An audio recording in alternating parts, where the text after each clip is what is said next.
Well, we resume the debate on P33, provision of the free hopper bus service for active card holders to Springfield Stadium. Does any member wish to speak? Any other member wish to speak on the proposition? Deputy Mezek. Thank you, sir. I thought I'd take advantage of this Assembly's vote from this morning on jackets.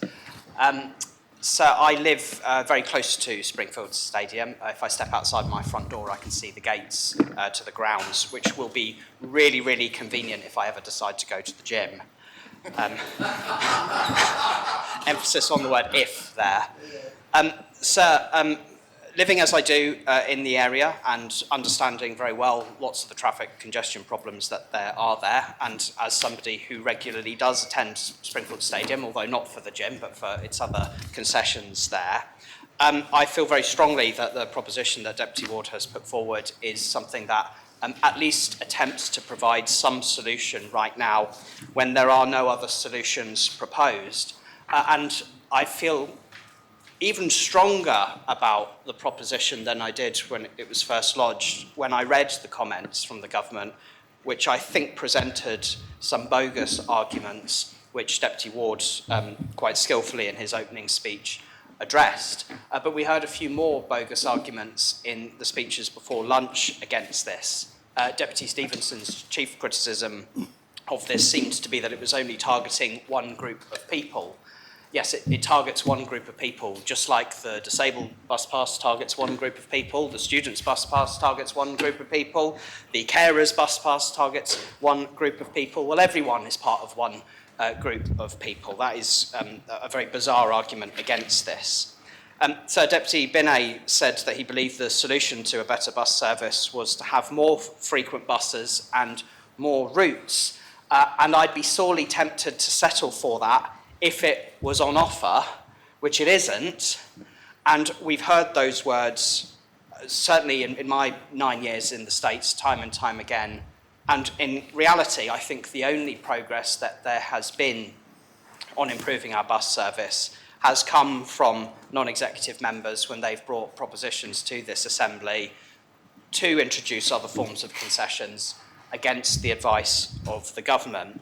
And when looking at Deputy Ward's efforts in this regard, I'm reminded of a quote from one of my political heroes, the late, great Tony Benn, who said that when those of us fight for progress, first we're ignored, then we're told that we're mad, then we're told that we're dangerous, then there's a period of silence, and then you can't find anyone prepared to say they disagreed with you in the first place. And that is exactly where we are with the student bus pass that Deputy Ward campaigned so hard for, which was opposed tooth and nail by large sections of this Assembly, most of the government, and he tried multiple times to get it across the line, and when he finally did get it across the line, so successful was it that when an amendment was later brought to extend it, it didn't even go to a vote in this Assembly because it was so uncontroversial, because the success of that scheme had been so obvious, despite so many of the same arguments we're hearing today being employed against that proposition when it was first made. So I would urge States members to support this proposition. It is proposed as a trial, not as a permanent move. It will help us collate data to find out if it's best targeted or if there's anything that can be changed with it.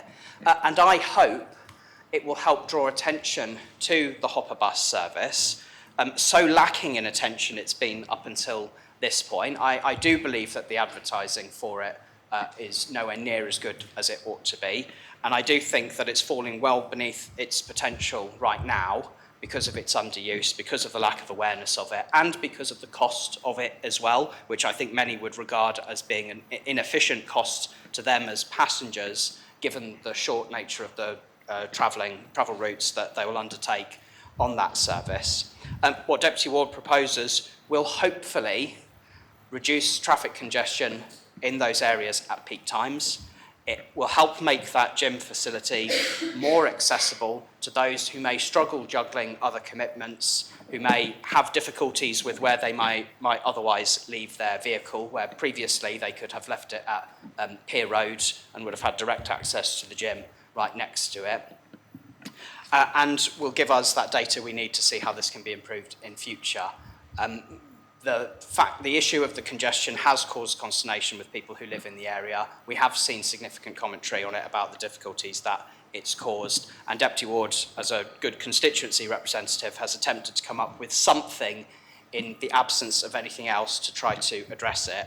And if I may say, in future, when hopefully he's chipped away a bit more on the issue of buses, we will look back on his efforts and wonder why they were ever so controversial in the first place.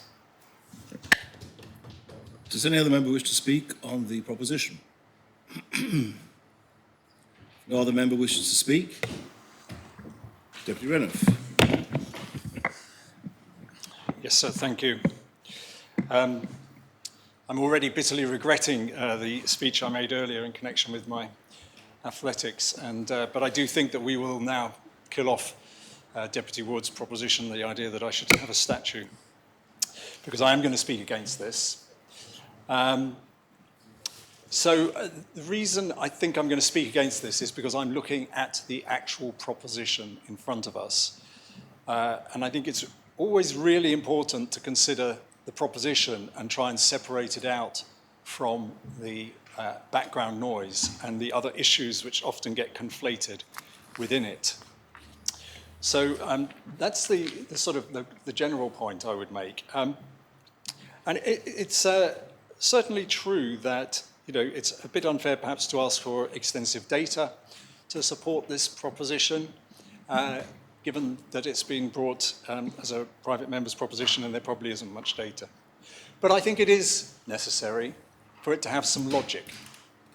And I don't think it has logic on its side. The simple point is that the bus doesn't run when people use the gym, so it doesn't have logic on that side. But the fact that one of the points that's being made is Deputy Ward has been right in the past about buses, and that may well be true, but I'm afraid that doesn't automatically mean that he's right this time. And I think on this occasion he's not right. So I just want to pick out some of the thoughts that have been raised and just make it clear. This is not a vote on whether we're expanding the bus network. It's not a vote on whether the sustainable transport strategy is doing the right thing or not. We're not voting on whether sports facilities should have been moved from Springfield. We're not voting on whether there was adequate consultation about that. We're not voting on whether we should have free buses across the island. I would pick up on a point made by Deputy Luce, that the wording of this proposition may be simple, but enacting it is not simple, and the implications are not simple.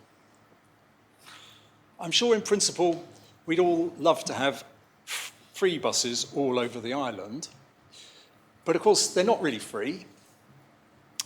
Taxpayers pay for them in some form or other, and that means as a government we have to think about the implications of a proposition like this for taxpayers. I think the funding model of the bus service is important and perhaps was underplayed a bit by Deputy Binet. Fares pay for the service. That's a model we use in Jersey a lot. It's also true for Andean. It's a business model. It is something that's been put in place, and business have built their models on that. They've signed contracts on that basis, and I think it is perfectly valid to challenge those business models. But if we're going to challenge that business model, then it needs to be challenged explicitly and not chipped away at piecemeal by little adaptations here and there. So if we were to move to a different funding model, it would have to be something like a block grant to an operator. That may work, but we need to be very careful about going down that road incrementally in small stages without thinking through all the implications. I think Deputy Stevenson very calmly explained the drawbacks of this proposition in practical terms. Under this proposition, people within walking and cycling distance of the gym will get free bus travel, whereas people coming from further afield, outside of walking and cycling distance, will not get free bus travel. Equally, one person going around on the town on the hopper that's getting off at the station before Springfield or the station after Springfield will pay for their journey. The person getting off at Springfield will not pay for their journey. This seems to me to be a very random and I have to say I agree with Deputy Binney, ill thought through proposition. I can see what it's trying to achieve, but I don't think it does it. I understand the desire to do something, but that does not give us license to vote for something that simply doesn't make sense.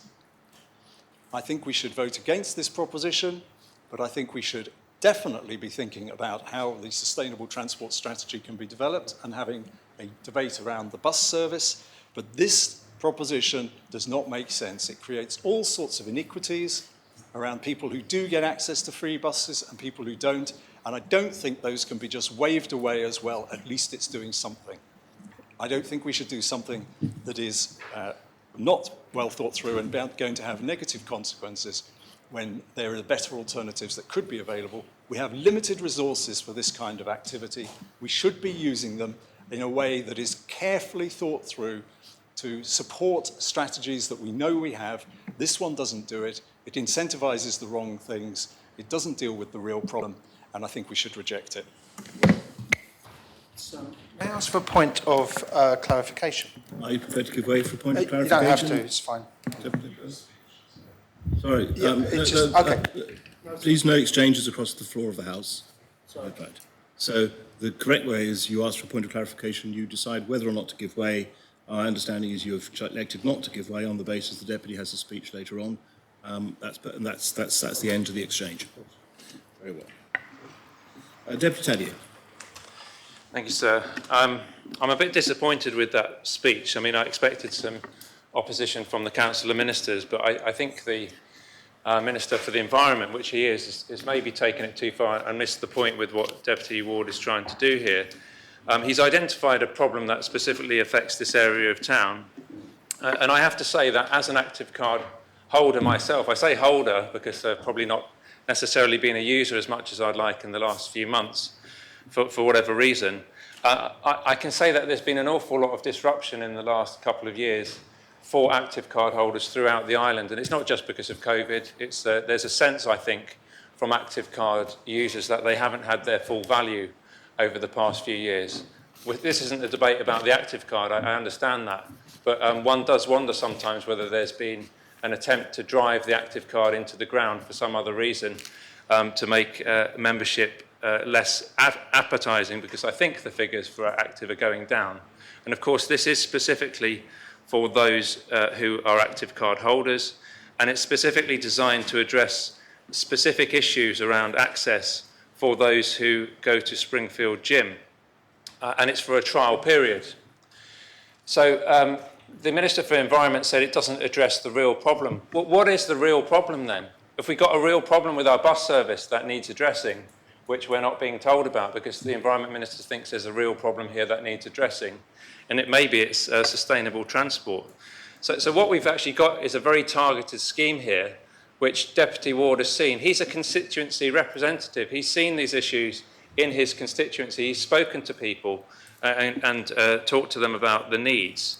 And he's seen a way to resolve this for a trial period. So this isn't indefinite. Now, yesterday and even this morning, we had the Health Minister saying, I'd like to try something a bit different because what we've got here hasn't been working, and I propose something for a trial period of 18 months. You know, there were some members saying, oh, it's not being properly thought through. Have you thought about this that or the other, and we trusted the health minister to go away and see if her scheme worked. And I think we need to do the same with Deputy Ward here, because you can't have it both ways. You've got the Assistant Sport Minister saying, this is the wrong scheme, nobody's going to use it. And then you've got the Transport Minister, if I can call him that, sir, colloquially, is saying, oh, this is going to generate too much cost for Liberty Bus because everyone's going to start using the Hopper bus to go to Springfield Gym, and Liberty Bus are going to have to pay for it. So which is it? Is it going to be everybody's using this or nobody's using it? And the way I look at it is that it's a win-win, isn't it? Because if, in fact, lots of people who didn't use the Hopper bus before start using the bus, specifically to go to Springfield Gym with their active card, because they have to be an active card holder, then it's a win-win because those are people who wouldn't ordinarily use the bus. Or are we saying that these people already use the bus but they're going to get a free pass just for that period? Or is nobody going to use it and in fact there's no cost to Liberty Bus? And we can say, well, look, the facility's here. If you're an active card holder, you can use it to go to the gym, but you don't have to. And if nobody uses it, no problem. There's no cost to Liberty Bus. So I see it as very much a win-win.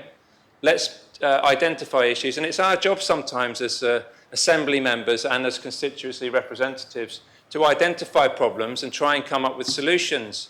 And they may not be the perfect scenario that suits and ticks every box. But I say, as some of the ministers said yesterday, if all of these objections are coming out of the woodwork that it doesn't cover X, Y, or Z, where are the amendments?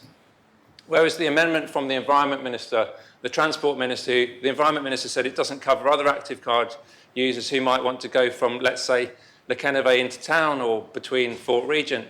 It doesn't cover those. Where was the amendment for that? It could have done that. This is a very targeted scheme. It's not going to cost a lot of money. It's workable.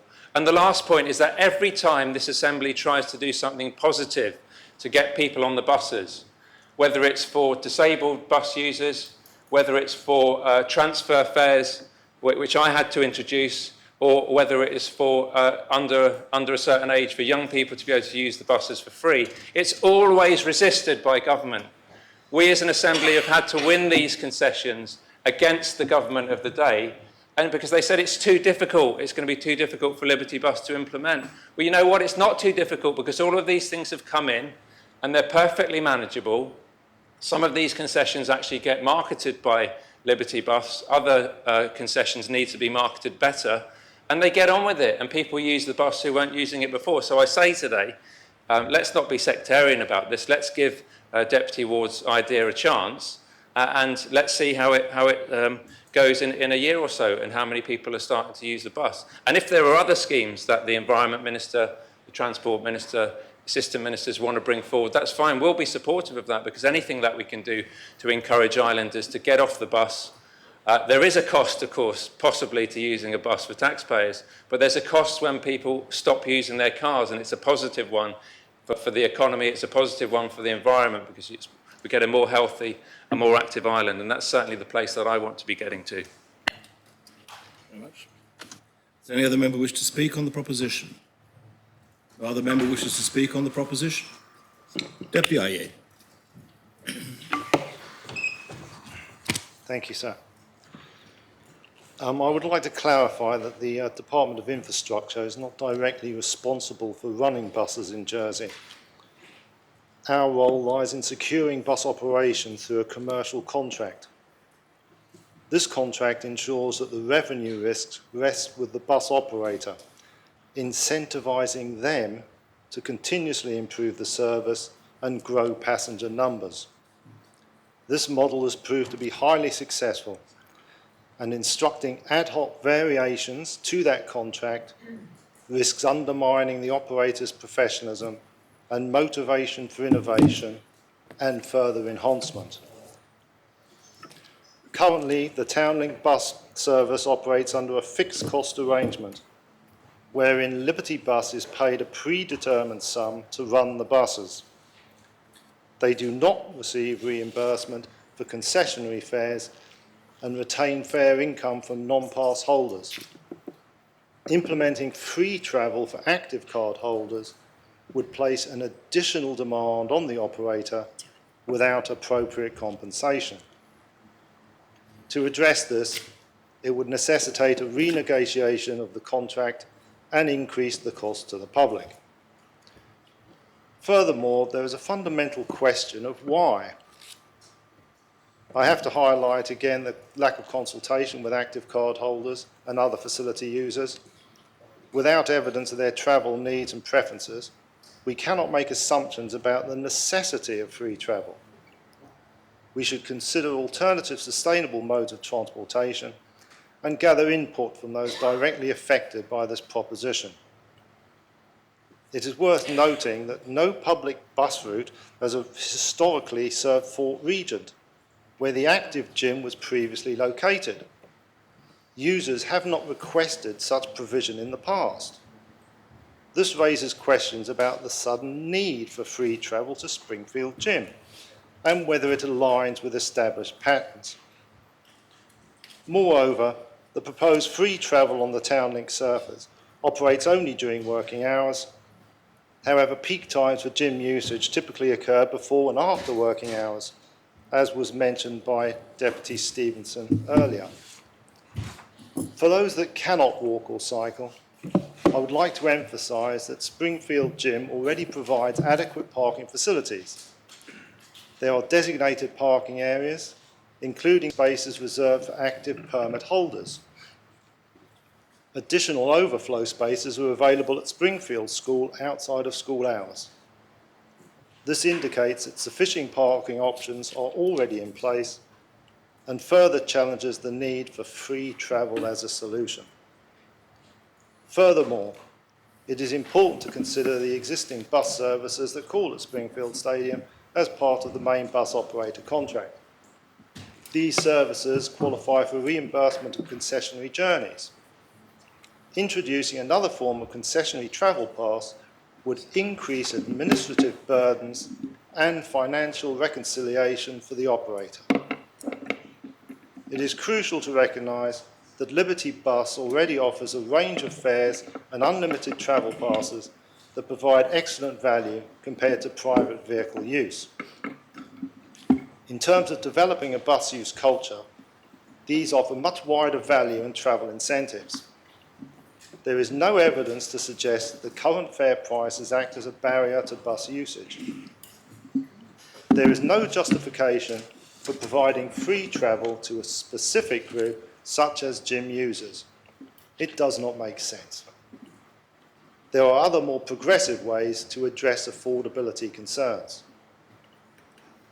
In conclusion, granting free travel to more individuals on the public transport network may seem like a solution to reduce car usage and ease parking congestion. However, this proposal of free travel is unlikely to achieve those goals, and it comes at a cost. Considering our fixed budget, every pound spent on providing free travel to select groups diminishes the resources available for vital improvements, service enhancements, and infrastructure maintenance. It is imperative that we make informed decisions that benefit the broader population. Offering free travel to active card holders, while well-intentioned, lacks coherence and is unnecessary. Sir, because of this, I urge the Assembly to reject the proposition. Thank you, sir. Thank you very much. Deputy Joseph. Thank you, sir. Much of what I was going to say has actually been said by Deputy Ayet. I was going to point out that the Infrastructure Minister and now the Assistant Infrastructure Minister have explained that Liberty Bus are paid an agreed sum to run bus services. They do not receive any reimbursement for concessionary fares. This proposition is about a concessionary fare for gym users. And we've heard from the remarks of the Assistant Sports Minister and others that there has to be some, at least, evidence for such a use of a free concessionary fare for those members. No such evidence has been provided. There is no such thing as a free service. There has been no consultation, as far as I have heard, with any of the users of the gym. Moreover, the time that the bus service would run is not the time that, in my experience, having been not a gym user at Springfield, but a regular user at Fort, is not the time in which people actually use or attend the gym. I see no reason why this proposition should be supported. It seems to be, if I may say, some sort of idea of symbol politics. I don't think that it is a good idea to make decisions that give the impression that one is providing a free service when the result of this proposition would mean inevitably a renegotiation by the infrastructure department, who is besieged with other priorities and would require a negotiation, which frankly I think that they have other priorities to do. I see no reason, and I've had no good reasons why this proposition should be supported, and I think the observations of both the infrastructure minister, the assistant infrastructure minister and the sports minister should be taken account of in the way that members decide to vote. Thank you. Very much. Deputy Scott. Oh, I'm sorry, sir, that was switched on by my iPad. It's been on for quite some time, Deputy. Would your iPad like to make an intervention in the... Yes. Very well. Does any other member wish to speak? If no other member wishes to speak, then I close the debate and call upon Deputy Ward to respond. Thank you, sir, and I thank everybody for their contributions. While I was sat here listening intently, sound like virtually sound a little bit Proust. Is it Proust or Proust? Proustian. Alors, shares de temps perdu. Remembrance of things past, I believe the translation is. Now, what he remembers is Madeleines. Yeah, I do have some culture, just to say so. He remembers Madeleines. I remember back to previous debates when, you know, I think it's the smell of Madeleines. For me, it's the fact that they're exactly the same arguments that are being made. And I would characterise it, sir, as what's known as a fixed mindset. And it's a real danger to a fixed mindset because you can never escape those failing thoughts that really get us nowhere. And so what we've seen, and so what I am tempted to do, so is just repeat my opening speech, which took apart the comments papers, which subsequently minister and assistant ministers just read their probably pre-prepared for them speeches. They're just discussing the comments papers. Deputy Ayer, well, exactly what I just said, actually. Deputy Joseph, exactly what I just said. Deputy Taddy, now that was different because it was what he did. No, let's talk first, sir. Deputy Renouf, who talked about it being not logical. I do find sometimes Deputy Renouf has a way of saying things that really I find quite nasty, actually, because they're not direct insults, but I pride myself in the fact that I do know logic, I do know the way things work, and I haven't got a fixed mindset, and I'm willing to try things. And I remind the Deputy that actually I've driven so much of the things he's trying to implement now that weren't there in the first place, including the most significant change to what's happening to get people to use buses. I think this happened in this assembly for a long time. And that's actually working. And to say, well, it happened before, doesn't mean it will work in the future. That's exactly, sir, why this is a trial. I would not be so arrogant as to assume it will work. And I think we all have to be aware of not being arrogant in that way. Thus, it's a trial. Now, this point about it not being during peak hours. Yes, because the bus doesn't run between peak hours and peak hours. That's a problem with the bus service. If you want to change that, bring an amendment. But, sir, there is a 7.5-hour period of travel there. And what we may have is when people are on their day off who don't usually go during that time and are finding it more difficult to travel when there's a lot of traffic during peak hours, they may start to not take their car and use this bus. They may do. I don't know. I'm not arrogant enough to say that they will, and I don't have a crystal ball, sir. But this is the point of a trial. A trial of a service to try and make an impact. Now, why on earth would we do that, sir? We can't do trials like that. You can't do things that just might push people along. Oh, you can if you're giving money for electric bikes. a significant amount of money for each individual for an electric bike to try and push them over that edge. I note that only 25% of the vouchers given out have actually been used. But I would say carry on with that trial because you've got to keep going. I'd be positive about it. Don't be in a fixed mindset about it. Try and give it a go. Let's be positive about it. But no, what I get and what we get as backbenchers whenever we try to bring is a wall of negativity, and I think we need to move beyond that. It's good for us. And as for, the survey, people can walk and they can cycle. Yes, of course they can. Because we have free choice, sir. You know, it's only one, we have free choice to walk or cycle, but there might be times when you don't and you want to take your car because you don't want to walk or cycle. If you have an alternative, you will not take that car. That might be 1 or 2 journeys. That might be a few grams, a kilogram of carbon dioxide not released. I saw on the news earlier, I was awake early today, so I woke up in the middle of the night, so I'm not telling you about my life, there is a context to this. And I was listening to the radio, and it's very interesting that the climate change show is on at 2:30 in the morning on Radio 4. That sort of sums up how important the climate change show is to the world. But it said so that for every email we send is 5 grams of carbon released. I didn't know this, 5 grams. And some people are sat there thinking, I better stop sending emails. And you're sat there thinking, I better stop sending emails. But when we come with a trial that might take 10, 15, 20 car journeys a day out of the road, oh no, that's pointless. There's no point to that. And I think there is an issue of we just simply don't like it. A fixed mindset, sir. Let's talk about some others. I thank the Constable of St John for his support. When he started off, I was ready for him not, but he was. And so I was going to raise a point of order and say, which one am I, Reg Varney or Blakey? But we won't go in. I don't think I want to know. He did tell me at lunchtime. It wasn't very nice. But his point was that, and there was a very important point made in the speech that he made. When he talked about they are desperately pressing for a bus for the north of the island. Now, I note, sir, we have still not been told the amount of money that goes to the bus company, and it is not fair only.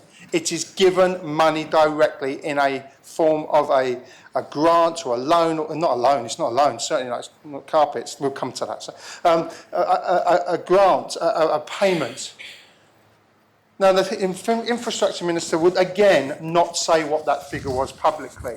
He said he would tell me privately. So I already know privately, but I've been told confidentially, sir, and I know how to keep a confidence because I pride myself with a level of professionalism. So I'm not going to say what that is. I would, though, ask the Infrastructure Minister, it's a shame that he didn't.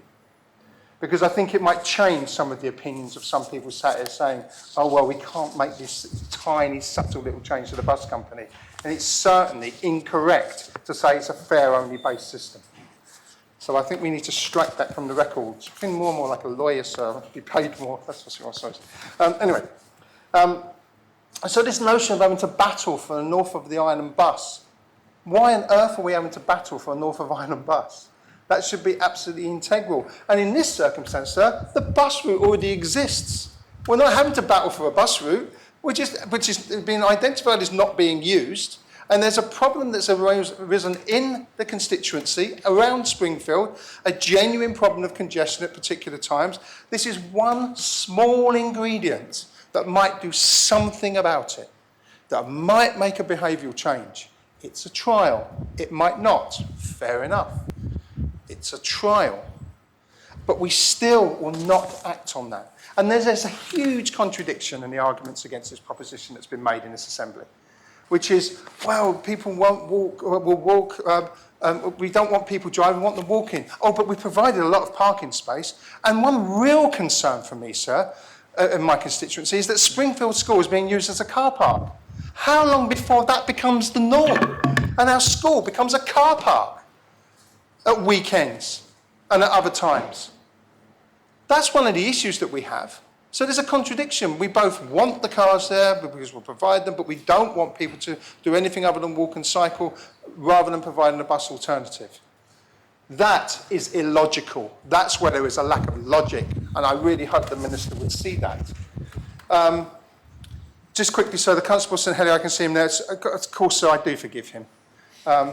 And I must say, I'm surprised he's got his bus pass. It certainly doesn't look old enough.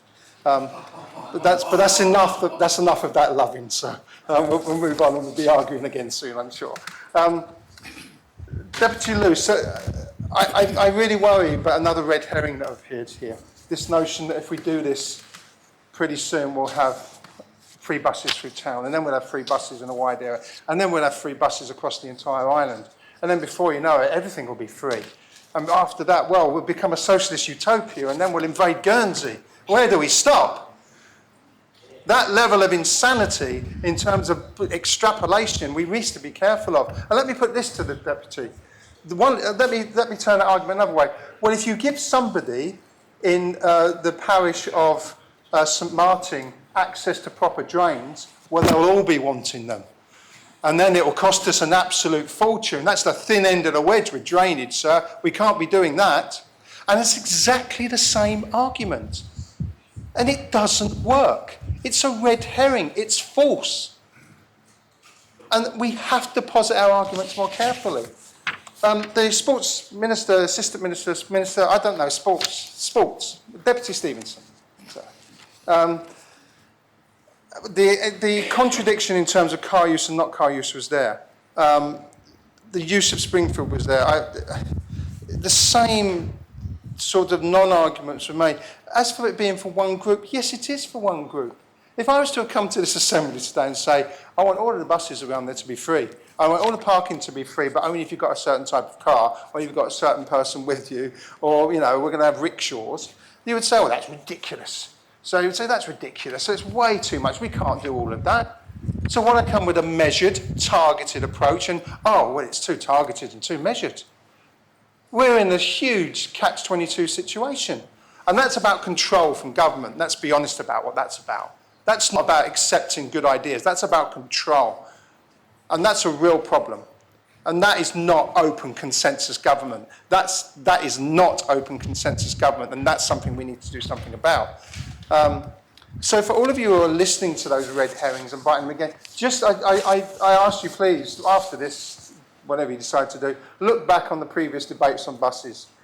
Open up the Hansard. Get your highlighters out and highlight the same arguments in the same colour. You'll only need one colour because they're all the same arguments. It won't take you long. And I will make the point that 3.5 years later, when that change, one change was made, and yes, I did. In fact, it's a reverse engineering of the extrapolation up. It went the other way because I started with 3 buses and ended up with 1 type. And that has been massively successful. There was no trial, by the way. Don't know what the Assembly was doing, not having a trial. There was no evidence either. I didn't speak to every 18-year-old or anyone under the 18. Heaven forbid, so that we want to do that. We wouldn't want to consult young people in this Assembly, would we? What's that about? But anyway, so there was no trial there. And it worked because we gave it a go.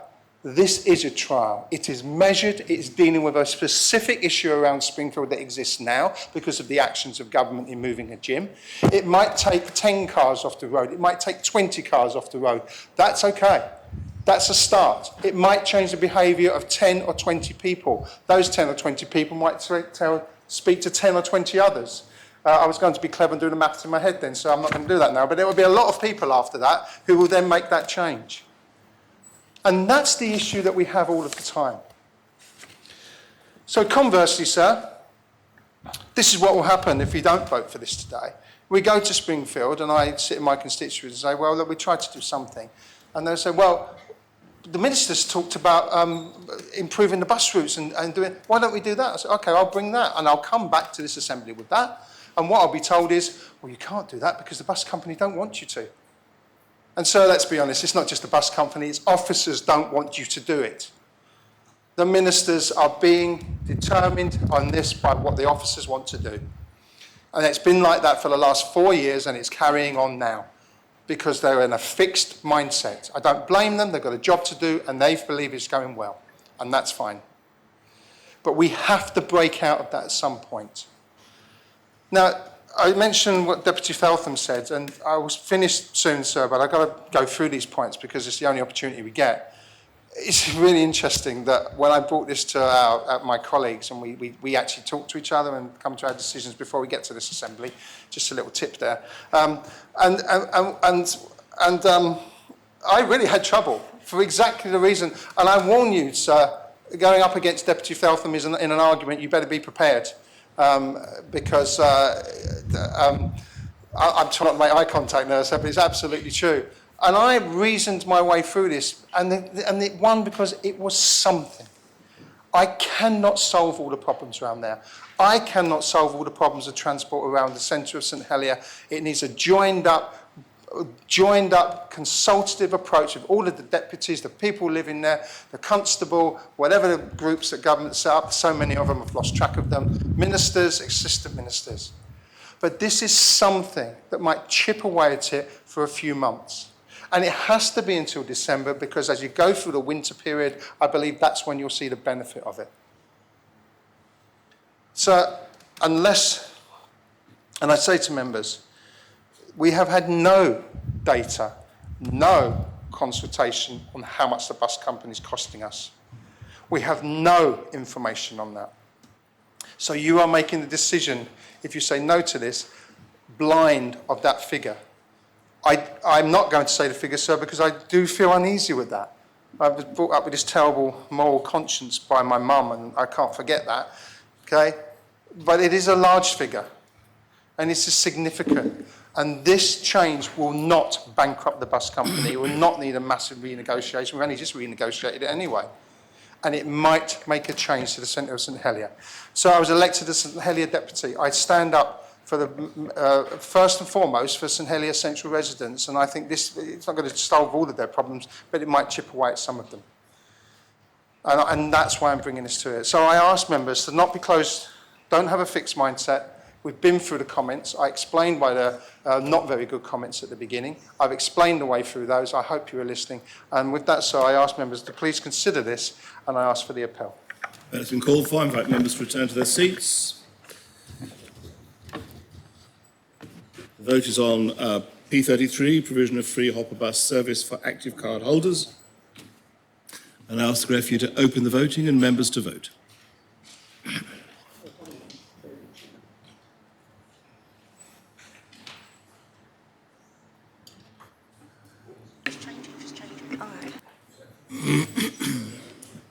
If members have had the opportunity of casting their vote,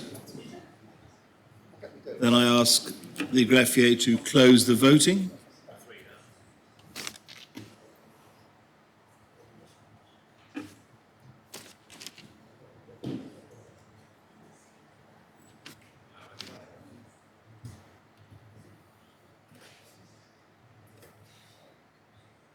The proposition has been defeated, 19 votes pour, 20 votes contre. 24 votes contre. 25 votes. Sorry, there was one in the chat. 25 votes contre, I apologise. So may we have the contre, please? Contre votes, yes.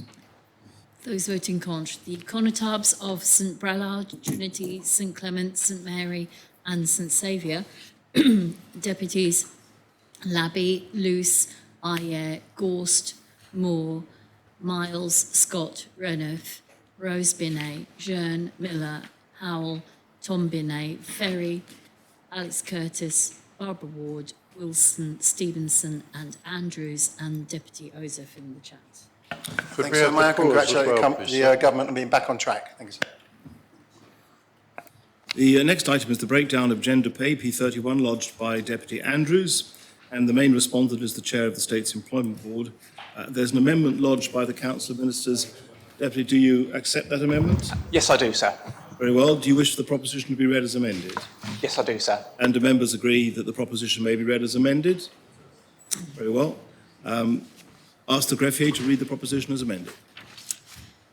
The States are asked to decide whether they are of opinion, 1, that the State's Employment Board should publish annually, A, a breakdown of gender pay relative to salary bands for each government department commencing January 2024, B, a breakdown of gender pay for full-time and part-time government employees commencing January 2024, and C, a report of the income ratio of the highest and lowest income earners within each government department commencing January 2024.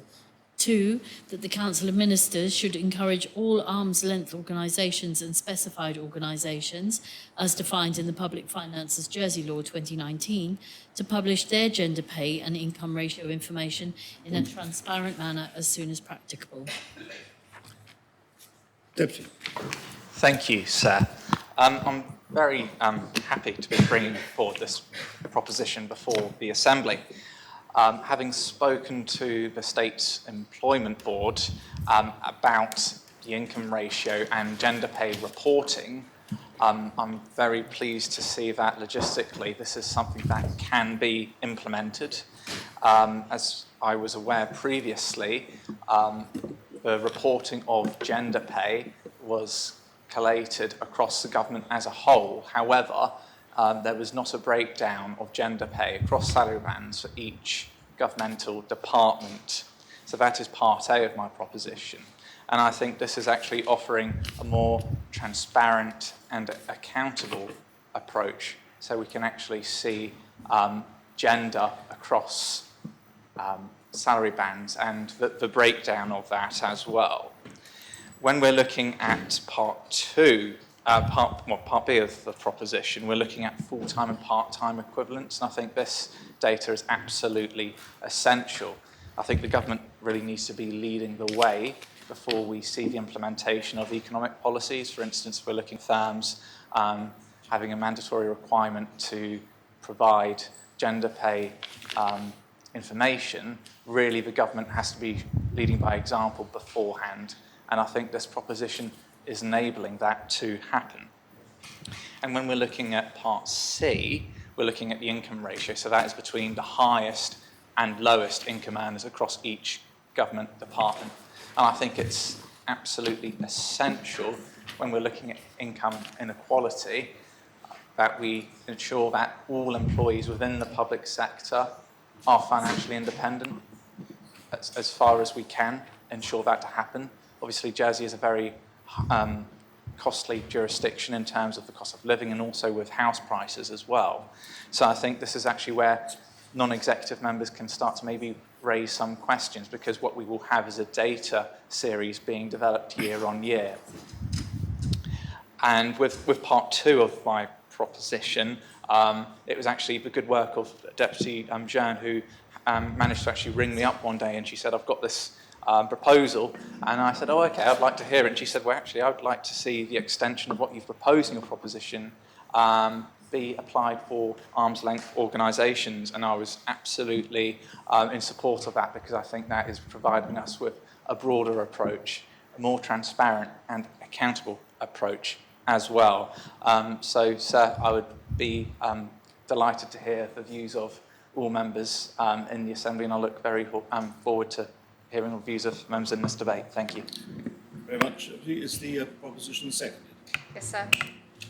Deputy Dubé. Thank you, sir. Sorry, I'm just going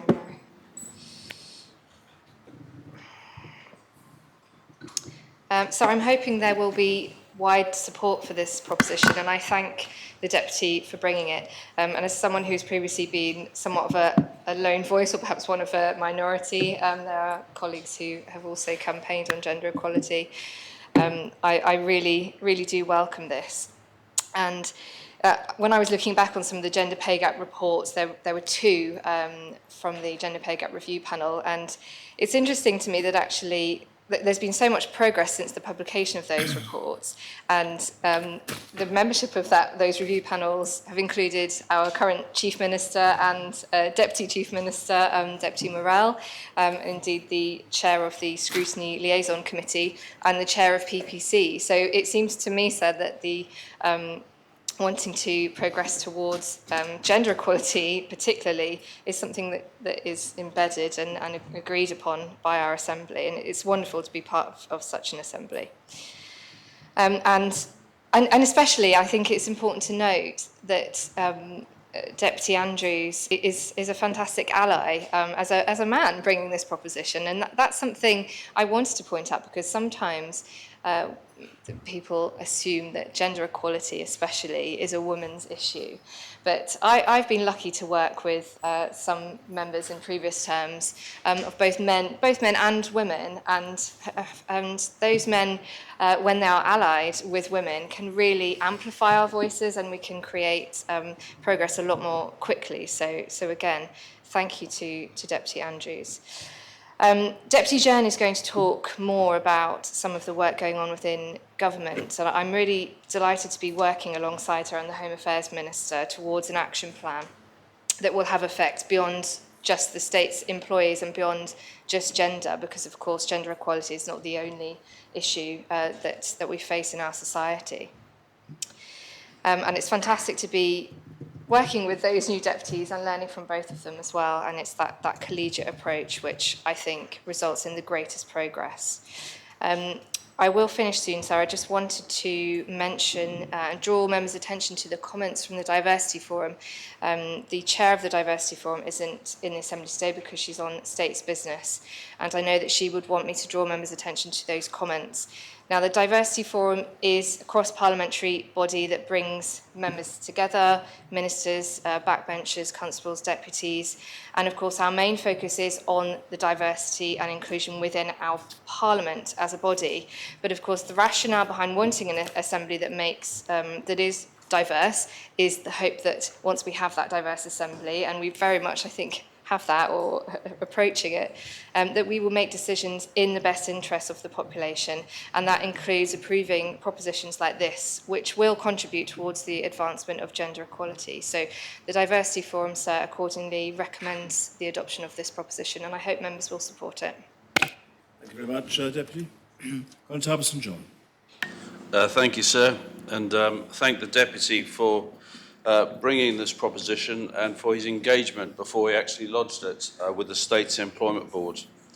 The State's Employment Board are very supportive of this proposition because it fits in with our desire to be more transparent and also our commitment to equalities. I think the Deputy realises that the data is not in the best of shape at the moment, but this will help focus our minds to get it in a better shape that we can make reporting. And it will also help the State Employment Board, sir, to identify areas of disadvantage, areas of underrepresentation in certain careers, and help us to move to towards more mature reporting across a whole range of different characteristics. So I'd urge members to support this proposal. Thank you. Deputy John. Sir, I'm grateful for Deputy Andrews for accepting our amendment and for bringing this proposition.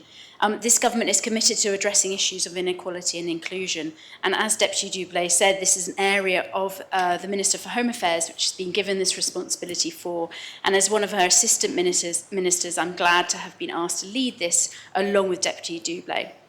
So it is our intention to publish a diversity and inclusion action plan in 2024. And to date, we've been undertaking a period of consultation with relevant stakeholders and an assessment of previous work in this area. This has included discussions with the State's Employment Board, who I'm very pleased are accepting this proposition. The Deputy's proposition presents an opportunity for the State's Assembly to give a clear direction to the State's Employment Board about the expectations of transparency in data about the gender pay gap. It's only right that as employers, government leads the way on being transparent about pay inequality and, more importantly, in addressing pay inequality. Data published earlier this year by Statistics Jersey confirmed that the overall gender pay gap for the island in June 2022 was 12%. This was the highest value seen from 2016 to date. And this gap widens for women in some minority ethnic communities, is 20% for those working in the public sector, and the gender pay gap in the financial and legal activities sector increases with age, starting near parity for those aged 20 to 29 and widening to 88% for those aged 60 to 64.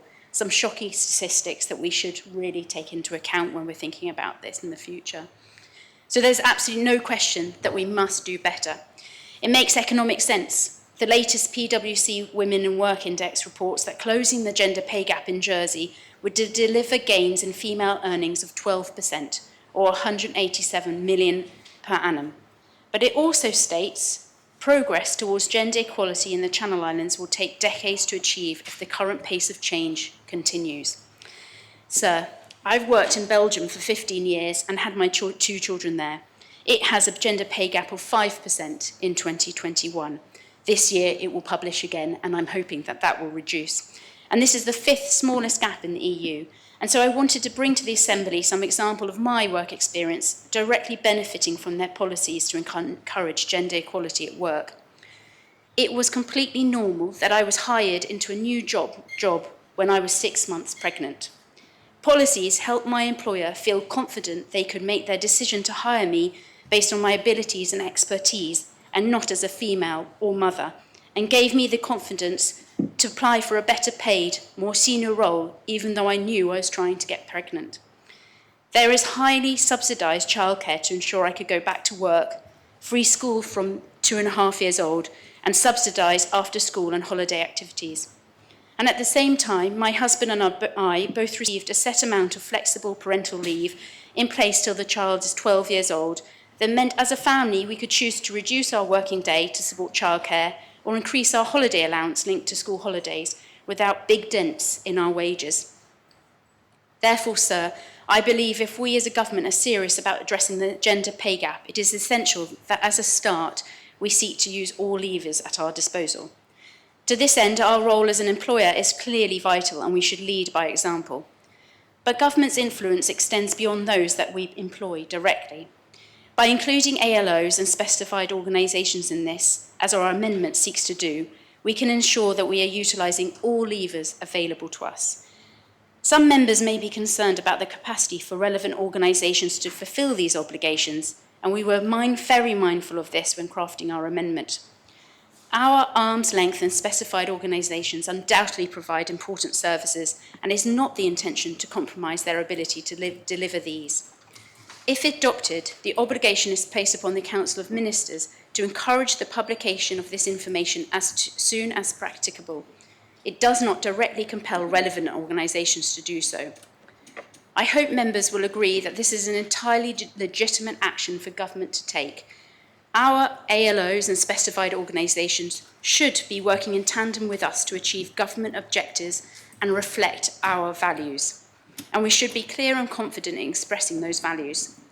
I would encourage any members who have not done so to consider the report of the Controller and Auditor General on oversight of arm's-length organisations in 2017, which elaborates on the importance of government ensuring that these organisations continue to deliver on the objectives we set for them. And surely it is right that where government invests significant public funds through these organisations, we have an expectation that they contribute positively to our community beyond their core functions. Ultimately, sir, reporting on the gender pay gap is not the end goal. It is a tool and one that we should be seeking to make obsolete by eliminating the pay gap entirely. That is a goal that we should all be working towards. But in the meantime, transparent reporting of this data is vital to showing us the problem and helping to ensure our efforts are properly targeted as we seek pay equity for all. Thank you. Thank you very much, Deputy. Deputy Tadier. Thank you, sir. In the middle of the speech, though, I was getting worried that the Deputy had turned into some kind of socialist because experiencing all those benefits of living in what I think is a social democratic model in Europe might be seen as extreme left by some of the members of this Assembly.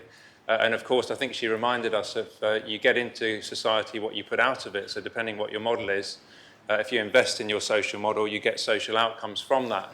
But of course, a lot of her colleagues would say a lot of that will cost money, and somebody's got to pay the taxes and then ask what the taxes are that they pay in those social democratic countries.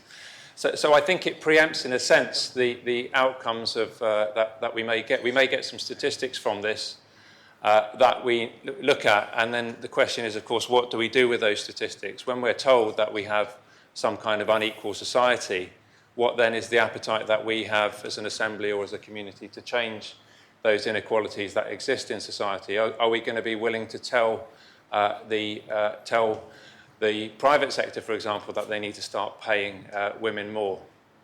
But of course, it's right that we start with ourselves, which I think is the basis of this proposition. I'm also glad that the Deputy of our super district, explained the fact that there are subgroups within the gender pay divide. So whilst this proposition is asking us to look at the gender pay gap and how that exists and what it is, we shouldn't forget the fact that there is something that I believe is called an ethnic pay gap, and we discussed this with the Minister for Home Affairs. We touched on it in our scrutiny hearing in the welfare of work permit holders review that we're currently carrying out. And I think we need to remind ourselves that the genders in the island are not homogenous groups that are all equal within themselves. There are subsets within those groups that are treated differently. Just as there will, of course, be men, that also mustn't be forgotten, because I think there are both ethnic divides that we don't really have many stats on at the moment, that we need to look in, including in our own workforces.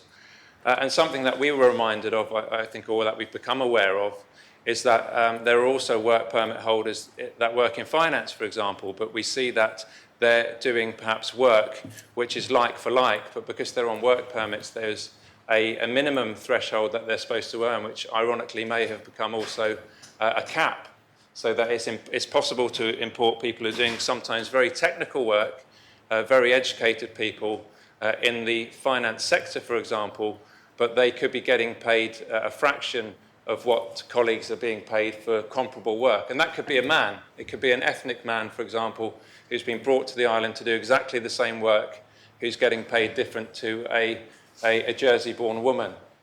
So I think the picture that we paint and that with the statistics that we will get are all dependent on how we interpret those statistics. And I think we need to be mindful of that fact. And the one last thing I would say, just reminding ourselves of what happened in the UK and the Brexit vote, and I think the rise of what we saw in the populism of the Conservative Party, is that there was an impression in the north of England, and I think they call it Blythe Man, which had traditionally been a Labour seat for quite a while, is that white working class men felt forgotten. And that they, whatever the reason for that, is that there was a populist uprising which resulted in Brexit, and which resulted, I think, in a populist Conservative Party coming to power. So you can think whether that's good or bad, that's obviously subjective. But I think it's really important that when we come back with these statistics, and whatever narrative it is that we're painting, is that we don't single out and pit one part of society against the other, because actually we need to look at gender, absolutely, we need to look at ethnicity, and lastly, I think we need to look at class. We might like to think that we live in a classless society, but we've been reminded, I think, in the last 12 months that we are very much British, and that the class system is very active in British society, and I would suggest that that also has an impact on the pay rates that we might see both in the private and public sectors. So I add that into the mixer. I know we're ostensibly here to talk about the gender pay gap, but I think within the gender pay gap, you've got all of those separate points which make the picture perhaps more complicated and which will also need interpreting. Very much, Deputies. Any other member wish to speak on the proposition? No other member wishes to speak? And I close the debate and call upon Deputy Andrews to respond. Thank you, sir. I must first of all thank my colleagues who contributed to this debate. I think Deputy Dublé and Deputy Jean, who are both progressives, and of course they're both independents, they have done, I think, a terrific job in their first 12 months in their roles, in particular within the Home Affairs remit. So it was very good to actually hear both of them be in support of my proposition. But I also believe as well what Deputy Tadyer had to say was also very much true, with there being this extended remit that potentially we need to go into in terms of when we're looking at, say, ethnicity. And I know he's also had previous conversations with the Home Affairs Minister, but I definitely believe that is something that ought to be addressed potentially this term, if not, then definitely next term. So I think, having listened to what everybody had to say, and I think there were some marvellous contributions, I'd like to call for the appel, sir. Thank you very much. Yeah. The appel is called for. I invite members to return to their seats. Vote is on P31, breakdown of gender pay. I ask the greffier to open the voting and members to vote.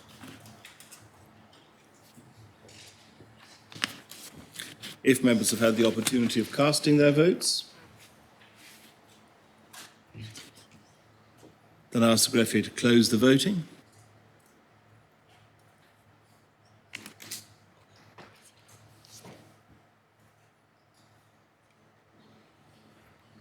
The proposition has been adopted. 33 votes for, no votes contra, no abstentions.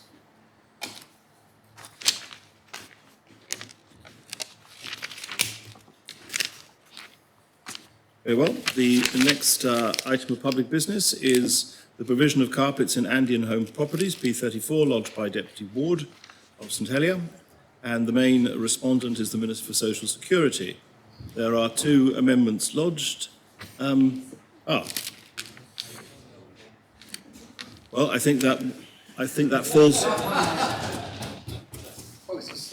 I think that falls off the table, and we move on to the next item.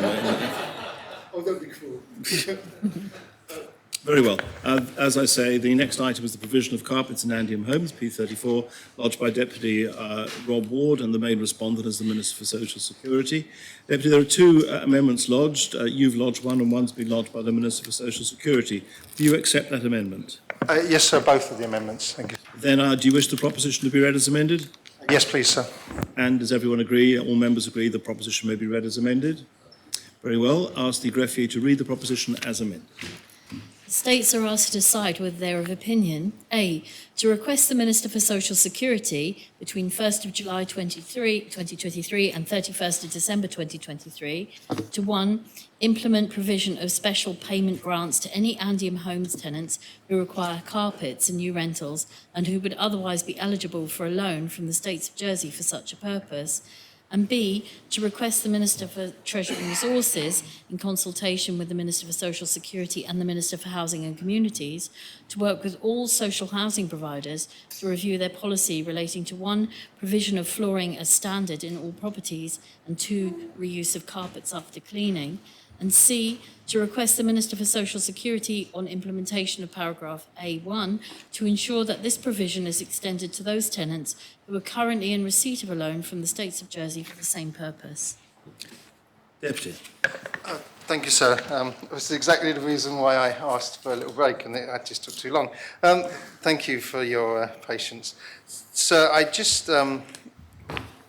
if you know, I don't need my notes, I know what I'm going to say.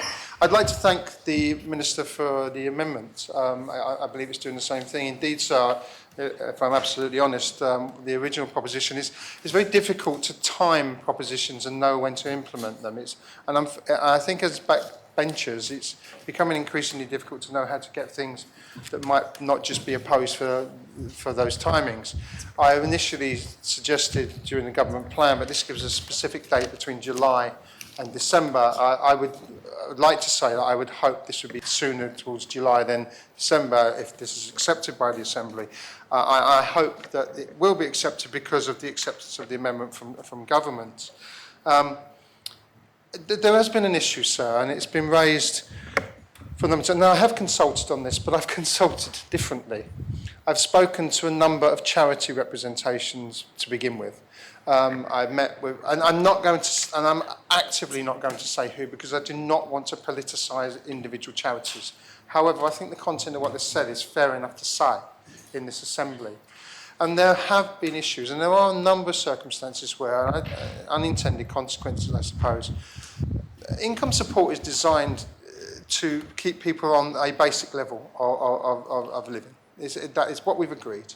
I am not going to judge why people are on income support. I don't demonise poverty. I think we have to be very careful of that when we talk in these areas. And I always say, sir, that but for the grace of God, go all of us into those circumstances, and we need to remember that and humble ourselves with those thoughts. And there were a number of people who, that repayment of a carpet just puts them over the edge in terms of week to week and month to month. And they do go to charities who end up paying the extra bit back. So what we've got is carpets being paid for with income support, and then that payment coming from a charity, which doesn't make any sense whatsoever. The figure itself of how much money this is minimal. It's about an average of about 80,000, I think it's 81,400 something, if you take the average over the number of years from the report. Now, that's £80,000 is, to put it technically, sir, for income support, is peanuts. It's a very insignificant amount of the amount of money paid out in income support, which is millions and millions of pounds. However, for the individuals involved, it is a significant amount of money in those repayments. And so, therefore, what this proposition does, and my conversations with individuals who are struggling, those who have said, and there have been some circumstances which I actually really struggle with, because we live on an island where there is a lot of wealth, and I came into this, you know, where my politics come from. I've made it obvious on a number of occasions. Occasions where people are living without any carpet on the floor because they simply don't want to take on the loan. And they're waiting, or they've got children, and we shouldn't be having people live in those conditions. Now, this is not about providing free carpets for everybody and, you know, all of those things. This is about those who would qualify for those loans, not having a loan, but having a grant. Now, the one piece of research I have not done well was, and I just cannot remember, so I've got the figure, I've got the date 2013 in my head, but that might be confused with something else. This used to be a grant system and it was changed to a loan. And I think that was a mistake, and this is asking it to go back to that grant system. And I don't think there's anything too controversial with the Minister regards that, and hopefully with the rest of the Assembly I can answer any questions. The second part of part one of the amendment is to look at how we look into the future in terms of what we're doing with carpets. There is a situation which is ridiculous on a number of levels, which is carpets are immediately ripped out of abandoned homes and thrown away, regardless of how good a quality they are. Now, if carpets are under poor quality, then of course get rid of them and replace them. But for many people, if you go into a home and say, actually I quite like the carpets, they can be steam cleaned, there are modern methods of cleaning which are really effective, and they get rid of bugs and they get rid of everything that's wrong. And if you rent privately, that certainly happens. And it's just such an enormous waste of resources. I mean, we could, you know, I could play the environment card here and say burning them in, burning these carpets in our incinerator is hugely wasteful. And so therefore we do need to look at that. But the second part of the amendment is about a review into that, and I accept the amendment of saying all social housing providers. I think that makes sense. So to see what is the commonality amongst social housing providers. I could tell it's an anecdotal story, but well, it's not anecdotal because it was said to me. Well, on one of the CPA visits, we were in Guernsey, we were talking to their social housing provider. I may have this slightly wrong, so if they're listening, forgive me. But there was, I think, a large company, sir, that had lots and lots of carpet tiles that they were just going to get rid of. And they used a really common sense approach and said, these are neutral carpet tiles, we'll take them for our social housing, carpeted houses for free. It was a really good use of the resources they had. Really simple solution. And I think if we get into this review and look at it carefully, we can find solutions like that. And I'm not saying we have to beg, borrow and steal, because as a government we should be able to do things well, but certainly we can use our buying power to make things a little cheaper and more accessible. I think as well that there are situations for those people who are setting up a home for the first time, who have been in really vulnerable situations. Situations such as care leavers, for example, those who perhaps have had mental health issues, those who have come from a broken home or some sort of situation where they're moving for the first time in from, if you feel like, a more sheltered environment, I don't know what it's called here, sort of care, into their own home. And so they are having to have a lot of their provisions provided for them. We need to get to a situation where as a States Assembly and as a government we say, we will take care of you in that situation so you can continue to build your life. And I think this is another positive that comes from this amendment. So I've amended my own amendment to have the debate on the current loans. I think if we do accept parts 1 and 2, which I really hope that we do, it might be A and C, I say 1 and 2, I think we all know what I'm talking about. The last bit, and I'm quite happy to take this in parts so that people get a vote on each part, will say that when this change, if and when this change comes into effect, it will cancel the loans that are already there. Or we could be in a situation where we have some people who are in that really difficult situation continuing to pay their loans for another year and a half, and those who have got into the grant system who are suddenly not paying those loans, which is a contradiction, and I think an inherent unfairness. I don't think the cost will be huge. One of the reasons being some of those loans might be near the end. Now, the issue of repaying those is not what I'm asking to do. I'm not saying, okay, if you paid 6 months, here's your 6 months of the loan back. If the Minister wants to do that, feel free.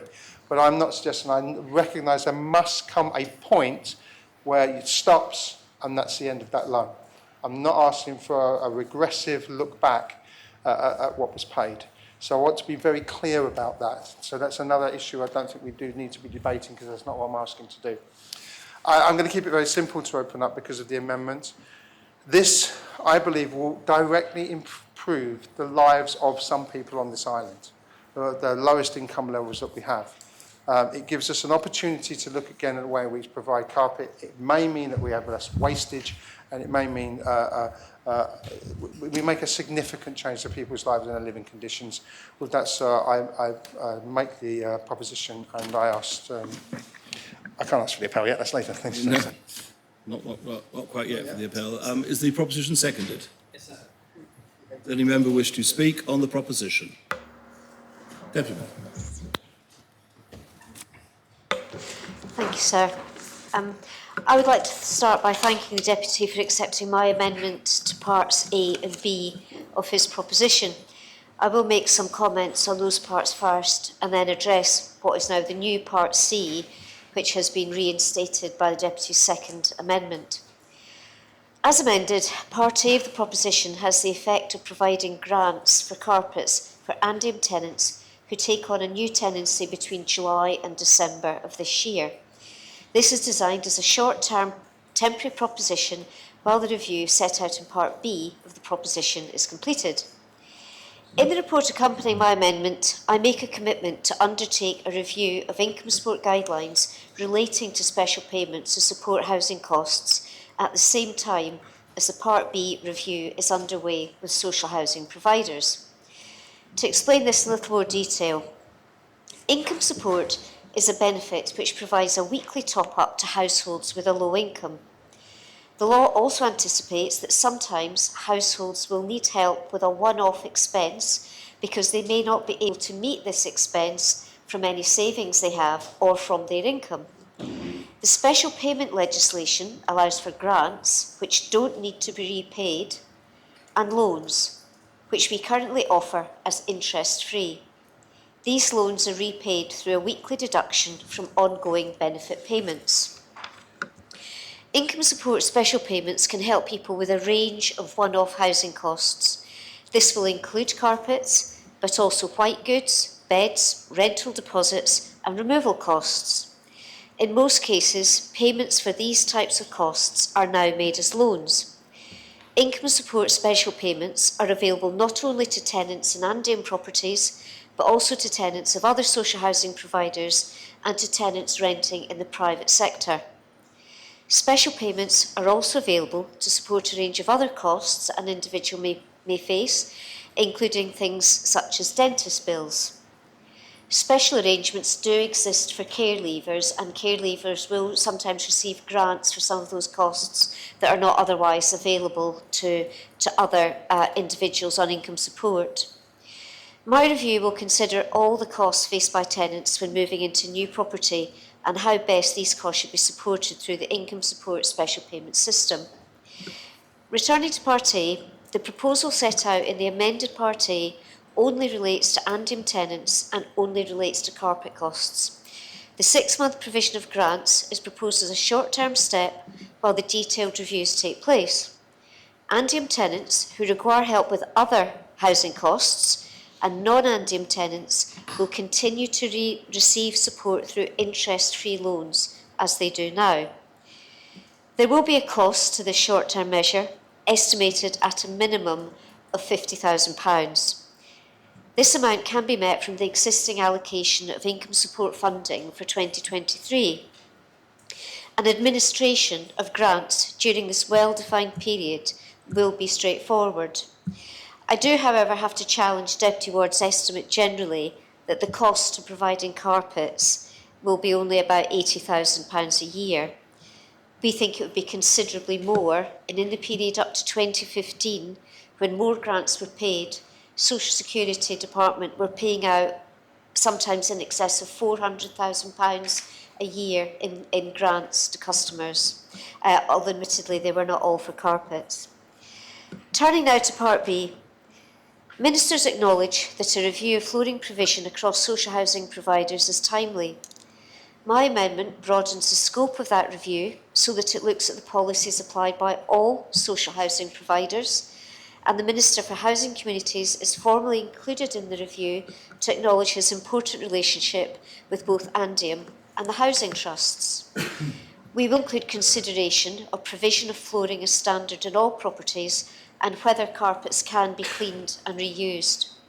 I'm confident that our review will be concluded quickly and provide a good, sustainable policy going forward.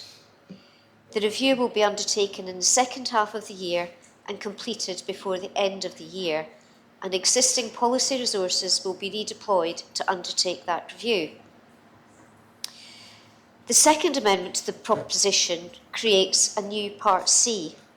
This replaces part of the original proposition that was removed by my amendment. The intention by Part C, as I understand it, is to cancel loans that have already been entered into by Andium tenants to support carpet costs. As I understand it, the request is to cancel the outstanding balance of any loan in respect of carpet and not to reimburse a person for a loan that has already been, the part of the loan that's already been repaid. So I'm grateful to the Deputy for clarifying that. My original amendment removed this part of the proposition, and I remain firmly opposed to any proposal of this nature. I believe that terminating these loans would be unfair to those people who have already paid loans off, and it would be unfair to tenants who rent from a landlord other than Andium. It will create significant difficulties in managing other areas where people owe money to income support. I do not see any way that it would be possible to administer this part of the proposition fairly or as a sensible use of public money. Andium tenants who have already moved into a new home will fall into several categories. Some will have decided to buy their own carpets as the choice offered through income support is limited. These tenants will have made their own arrangements, may have agreed a 0% deal or indeed an interest-paying deal with a carpet supplier and are paying back the cost. These tenants will not be helped by this proposition. Some will have planned for their transfer to a new property and saved for the carpets in advance. These tenants will not be helped. Some will have taken up the offer of an income support loan and agreed a reasonable repayment rate, and the loan is fully paid off, perhaps relatively recently. These tenants will not be helped. Some will have made arrangements for their own flooring, but received a loan to help with the cost of white goods and furniture. They will not be helped. All other tenants who do not live in Andium properties will not be helped by this part of the proposition. I cannot agree with the Deputy when he suggests that Part C adds to the fairness of the scheme. It is inherently unfair. It's true that some Andium tenants will move in the second half of this year, and they will be offered a grant for the cost of carpets under the proposition as amended. But this will apply equally and fairly to every Andium tenant moving home in that period. The proposal to write off historic loans is not at all fair. Each loan was entered into freely, and tenants had a range of options open to them at that time. Some will have taken up the offer of a special payment loan, some won't. Looking at this from an operational perspective, members should also understand that the administration of income support consolidates all repayments due from a person into a single sum. I have explained this in some recent written questions. This method protects the individual and ensures that a person never faces a high level of repayment, even if they have requested multiple loans or separately repaying a benefit overpayment. A single weekly deduction is agreed by Social Security, Customer Local Services, with the individual across all of their outstanding liabilities to the department. While this helps the person, The consequence from an administrative point of view is that individual loan balances are not tracked through the system, just the current overall running balance. As such, there's a significant degree of operational complexity in identifying every Andium tenant who has previously requested a loan for carpets and then disaggregating the payments made against that loan and any other loan or repayment active since then. For example, if a person has obtained a loan to buy a cooker and a fridge and a carpet, do we treat the loan for the carpet as being wholly outstanding and apply all payments to the cooker and the fridge, or do we prorate the balance? Operational resources will need to be diverted from customer-facing services to review and assess the value of the outstanding loans for carpets on a case-by-case basis and make a calculation of how much of the outstanding loan should correctly be allocated to the carpet loan. Quite apart from the administrative, and we estimate this will take up a considerable amount of administrative effort, the scope for dispute between the department and individuals is both obvious and significant. The Deputy describes the financial implications of Part C as minimal. I cannot agree. Due to the administrative method used for tracking loans, it's not possible, and again I've covered this in written questions, to give an accurate estimate for the cost of cancelling the balance on all outstanding carpet loans. However, the total amount is likely to be significant. Sir, in the broader context, these loans represent debts to the taxpayer. The Assembly should only cancel debts in extreme circumstances, otherwise we create a dangerous precedent and a real risk of jeopardising government finances where people all over the island start to ask not to repay back debts that they are rightfully and lawfully due to government. I ask members to support parts A and B of the proposition as amended and strongly urge them to reject part C. Thank you. Very much. Does any other member wish to speak on the proposition? No other member wishes to speak? Deputy Mezek. Thank you, sir. I suppose at least we're in a good place where there doesn't seem to be any disagreements on parts A and B. That will, at least over time, make a tangible difference to people who were facing beforehand a very bizarre situation in a key social housing provider not providing adequate flooring, as is common practice in virtually all other housing that's provided for renters on the island. And I think Deputy Ward has done a very good job at raising this issue. It's been a perennial one that's come up previously and not been addressed, so good on him for bringing it to the Assembly and getting to a point where there's good agreement that a way forward can be found in the future. So hopefully there won't be much argument on those first two parts, but I would maintain the position in favour of the new Part C that Deputy Ward's second amendment puts in here to maintain that element on the current loans aspects. And I have to say that I think that the Minister's use of an argument on the terms of fairness is not a perspective that I share. I don't think it's a good argument to say that because some people have historically had to put up with an injustice, that we can't fix that injustice today for those currently suffering it, because that would somehow be inequitable. That strikes me as a reason for never making progress and never trying to improve things, because people who benefit from those improved things have an advantage of people in the past who didn't get to benefit from those things. That strikes me as a consistent philosophical argument against positive change. And I think it was wrong in 2015 or 2016, I believe it was, when the state's grants system for income support claimants was drastically eroded by the government then, who in their austerity drive attempted to save money from payments from Social Security by moving many of these things from grants to loans. And that meant for those who were really on the breadline already to gain those essentials like white goods and carpets, etc., would claim the income support that they were eligible for but have to pay back part of it in a loan for those things, which in some instances would have pushed those people, to all intents and purpose, into relative low income. Moving to that system was a mistake, and for at least some people who have suffered a loss as a result of that mistake, to be able to forgive some of that for them here and now would be, in my view, a morally justifiable thing to do, even if it doesn't mean that everybody who suffered from that injustice post-2015 isn't able to have that rectified.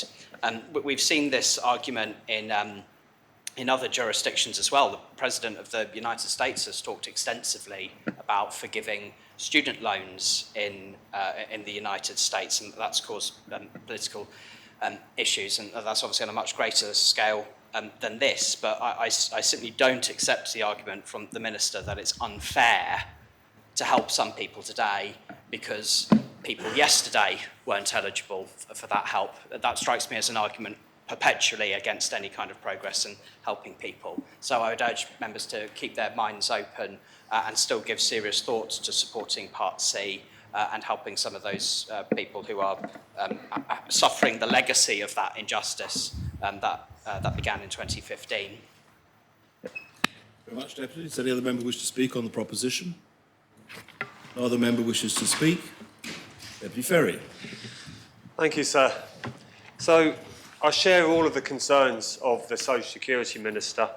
We've agreed to carry out a review of income support policies, and during that period, our budget can support carpets being given to Andium tenants as grants rather than as loans, as they are now.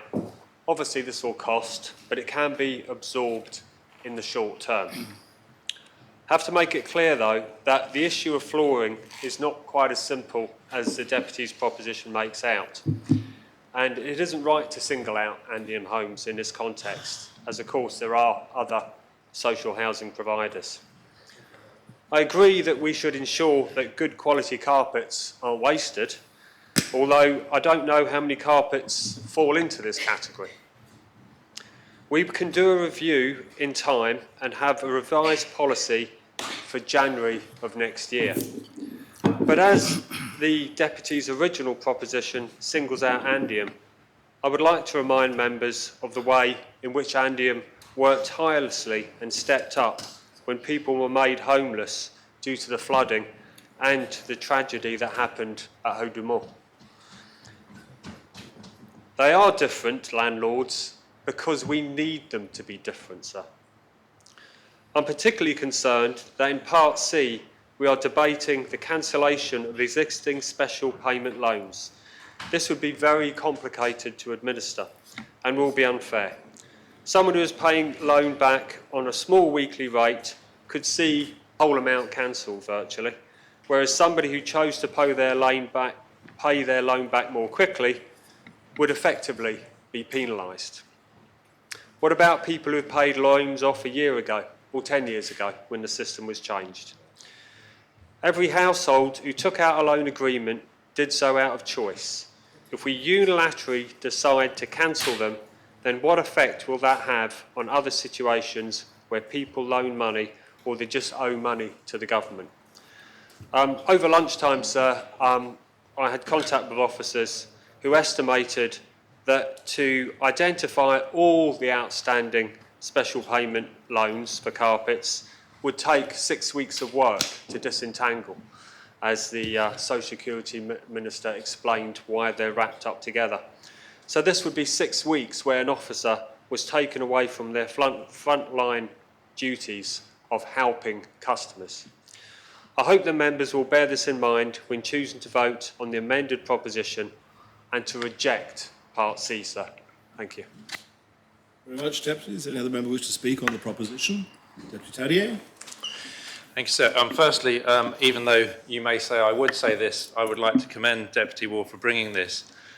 It's something that I've raised in the Assembly on many occasions with the Housing Minister of the day, because I think it's unconscionable that, and I don't even know how we ever got into the position where our housing provider is providing people who move into those properties, who pay their rent, sometimes with aid from government with no flooring.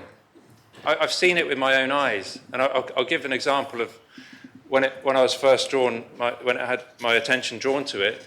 A resident of Clos de Sable, and she's no longer there, so I don't think I need to be worried about identifying her. In one of the Andium homes in Clos de Sable, she had this very mixed feelings because she was so relieved to finally have been housed. She's somebody who worked, incidentally. These aren't the feckless poor we're talking about. Somebody who worked hard and has finally been given a home which she knew she could have some security of tenure in, and she was paying her rent. But she was also sad because we were in her kitchen having a cup of tea and there was bare concrete on the floor. I mean, what kind of island have we become? And at what point did that become normal? That our housing provider, which used to provide either carpets or suitable flooring, could be lino, could be laminate, could be whatever, we said, no, we're not going to do that anymore. We know the real reason for that is because they wanted to save money. And this argument that we want to give choice to the tenants as to what kind of carpet they want to put in, it doesn't wash with me. I mean, that's complete nonsense. No other landlords do that. In the private sector, they don't do that. I've rented for most of my life since I moved out of home, and I've never rented a place which doesn't have flooring. It's the same way that you have light switches. When you go into a room to put the light on, you're not asked to put light switches in the room because you might want a bronze-coloured light switch, or you might want a silver-coloured light switch, or a white plastic. They're part of the fixtures and fittings of a normal home, and it should not be up to the tenants who are moving into their new home to provide themselves with carpets or flooring. That has got to be the fundamental starting point and the tone for which this debate happens in, if indeed we have anything of a debate to talk about. And that's why all of these other things seem to be red herrings. We shouldn't be in a position in the first place, this is my personal opinion, that we're talking about grants and cancelling grants, giving grants rather than loans, because we need to get to the point where Andium are providing the carpets in the first place and Social Security don't need to give a grant or a loan to the tenants. Okay, that's the point that I think we need to be at. And how do we get to that point if it needs to happen via the grant rather than a loan? Well, a grant is much better than a loan. I'm going to leave it there. That's all I've got to say on the issue. I think it's quite black and white for me. I think it is a simple matter. I think this is about how we treat not just the most vulnerable in our society, because we've got to be really careful about not patronising Andium tenants. These are people, often hard-working people, or people in certain situations who happen to rent off the government provider. And the final point is to say this is why Andium's different. We can single out Andium because we own Andium.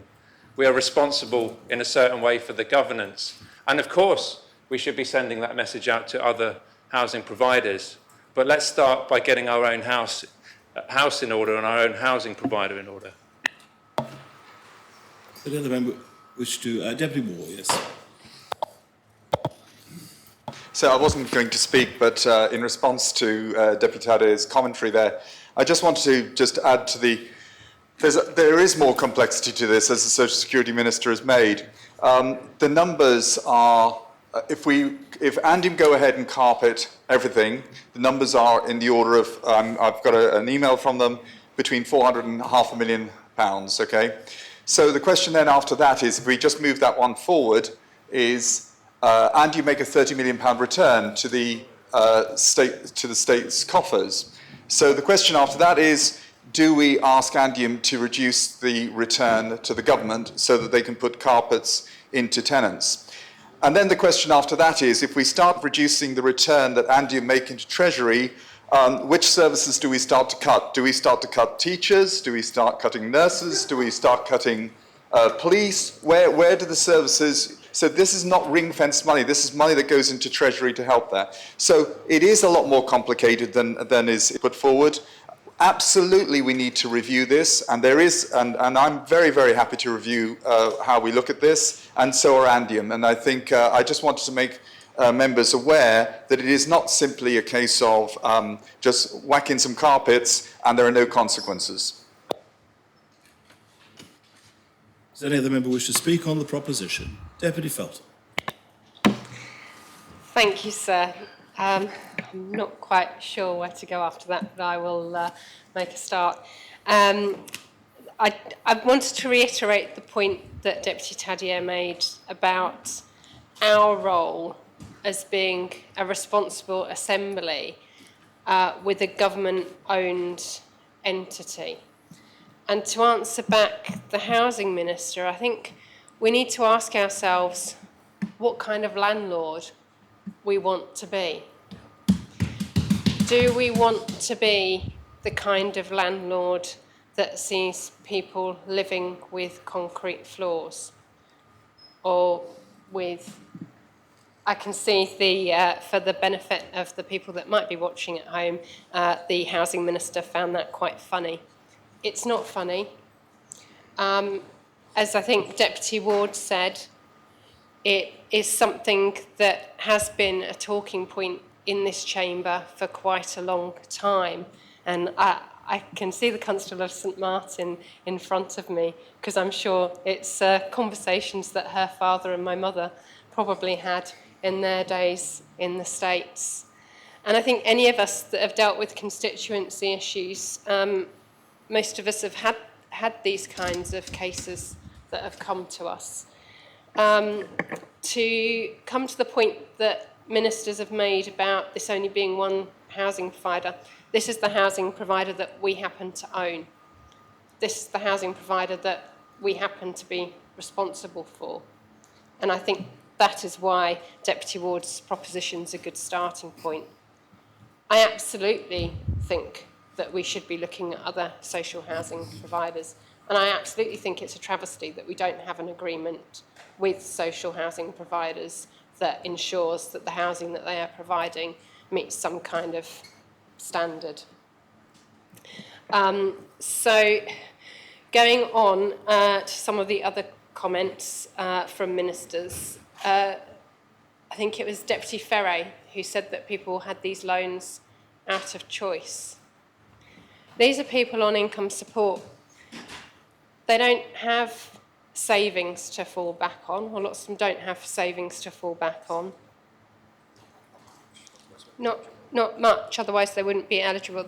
I'm just, again, for the benefit of anybody watching, the Social Security Minister was saying that these people do have savings, but of course, if they had lots of savings, they wouldn't be eligible for income support. This isn't a loan that people take out of choice.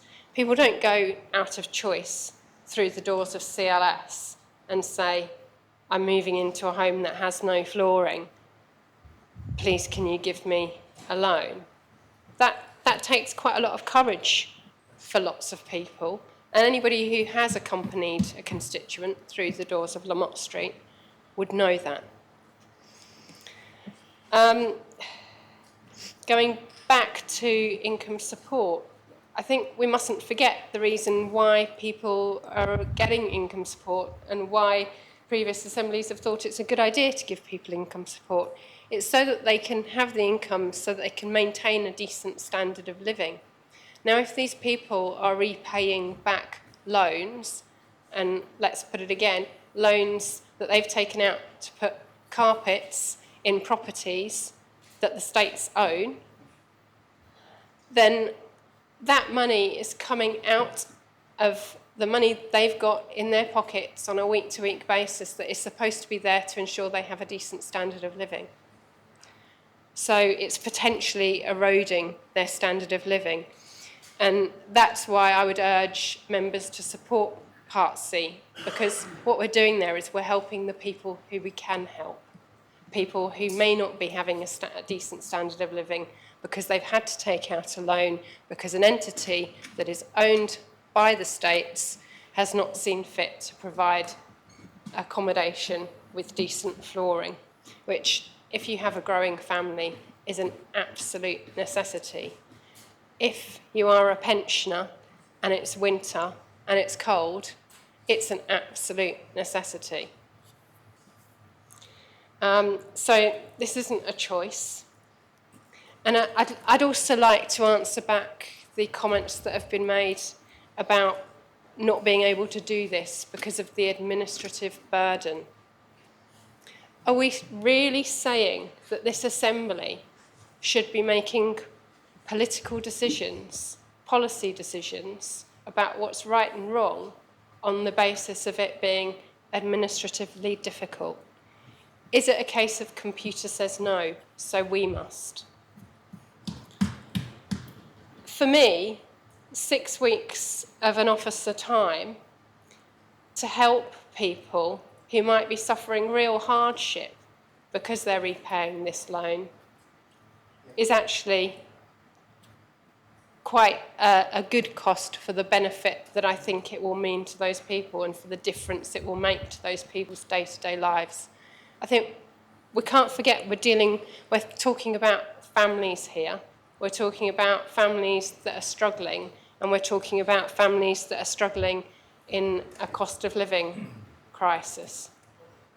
I think I'll leave it there, but I urge members to support all parts of this proposition. Much, Deputies. Any other member wish to speak? No other member wishes to speak? Then I close the debate and call upon Deputy Ward to respond. Thank you, sir, and thank you for the contributions. I think in particular that last contribution, because I think it's a really key point. What we're talking about here are real people, real families, real lives. Perhaps people living lives, we're not living those lives at the moment. We're not living in homes without carpet. We may have done. I grew up in an East London council estate. I know those things, but I'm an honorary member of the middle classes now. I eat olives. Make my own focaccia, so quite good actually. But anyway, to move on, we're talking about real people's lives. We're talking about people who are struggling. Now, I welcome parts 1 and 2, and I'm confident that after the 6 months of suspension of these, it will be seen as a very sensible thing that we maintain grants rather than loans, because they put people into poverty. And that's what we're talking about. We put people who are in poverty and at the brink of real poverty and take it beyond, and we put them there with these loans because they want something that we would not consider as a luxury. We would consider as a necessity for any home. And we need to remember that's the decision we're making today. So I welcome parts 1 and 2, and I welcome the review of the provision of carpets and not throwing them away, which makes sense, which could solve part of this problem as well, of course. But the important thing about part 3, and I simply am stunned by the argument that we cannot, the argument that I've posited, and there is evidence for, and if you don't believe me, go and speak to the charity groups. And I'm desperately trying to not name them because I don't want to politicise them, but we all know them, we're all contacted by them. Go and talk to them about the reality of the people they're involved with. Talk to some of our deputies who I know have spoken to me about this, so yeah, I've got a constituent who's in that situation. Go and speak to them and say to them, I'm really sorry, but you're going to have to continue to be in that poverty and really struggling and going to ask for a handout for the next year because our computers can't handle it. That is a total dereliction of duty of this assembly. And we are really going to make policy in that way. And the 6 weeks of using an officer time to directly improve somebody's life is, well, a good use of 6 weeks. And we talked about evidence. Well, there's no evidence, you said to me earlier. You can pluck figures out of the air, 6 weeks of officer time. It's a lot of money, but we don't know how much money it is, and it'd be difficult to divide. And then the housing minister suggests that it would be between about £500,000 to put carpet in every single place that Andium does. So how much is it? Such a huge range of figures there. They are nonsensical figures. And Deputy Taylor was completely correct. Completely correct. When he said that the problem is that they're not put there in the first place. So when we come up with a solution, we've got part 1 and 2, I'm very pleased with part 1 and 2, but part 3 that has people right now in poverty over something that we've agreed is not a good idea, and we want to stop it for 6 months.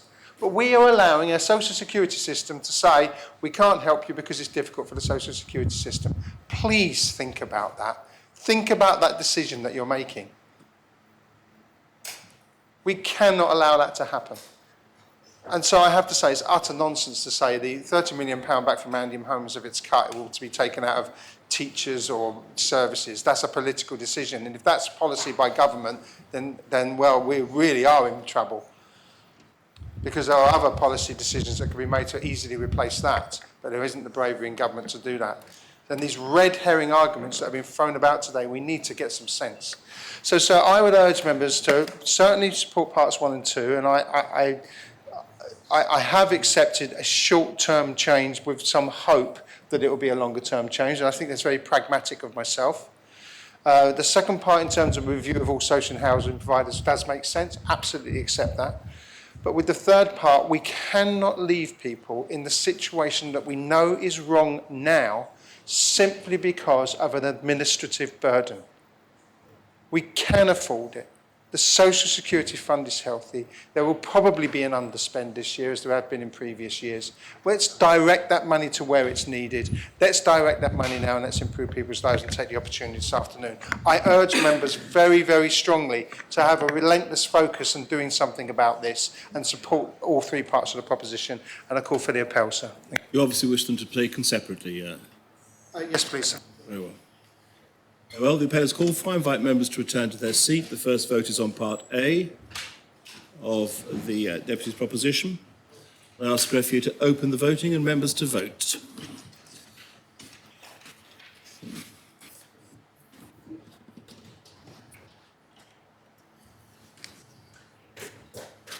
If members have had the opportunity of casting their vote,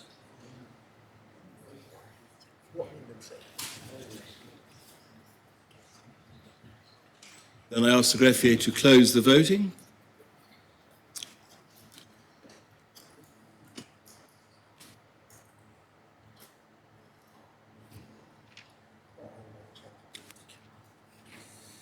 Part A has been adopted, 45 votes pour, no votes contre, no abstentions. The next vote is on Part B. And if the vote is set up, then I ask the greffier to open the voting and members to vote.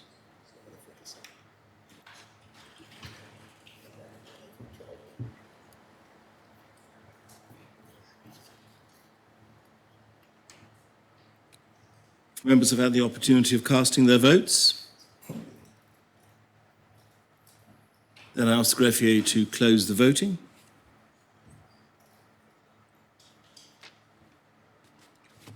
Part B has been adopted as well, 45 votes pour, no votes contre, no abstentions. The vote is now on Part C. And I ask the greffier to open the voting and members to vote.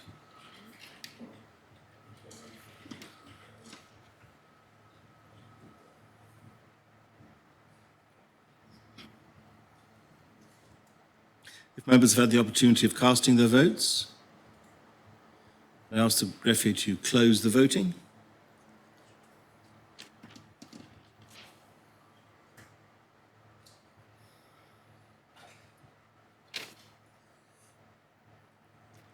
And Part C has been defeated, 13 votes pour, 31 votes contre, and no abstentions.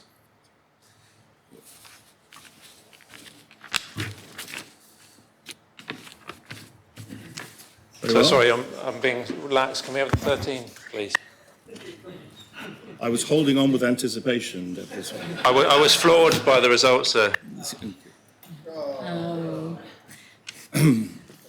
Those voting for the connotabs of St Helier, St Martin, St Mary and St Saviour, deputies Tadier, Dublé, Lehegara, Rob Ward, Mezek, Porre, Catherine Curtis, Feltham and Kovac. Very well. The final item of public business is the Ginderdrop Festival, the Faroe Islands, condemnation of the hunting of sea mammals, P35, lodged by Deputy Farnham. The main responder will be the Minister for External Relations. Deputy, you have lodged an amendment. Do you wish the proposition to be read as amended? I do, sir. Thank you. Are members content to take the proposition as amended?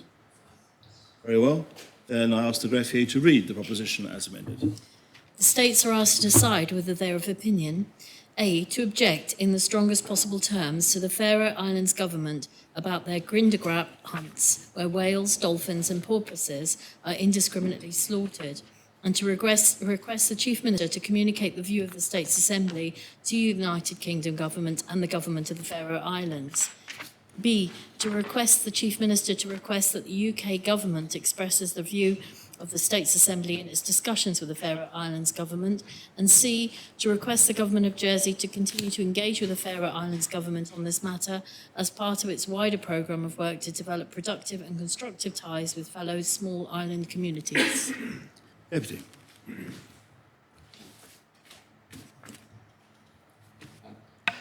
Thank you, sir.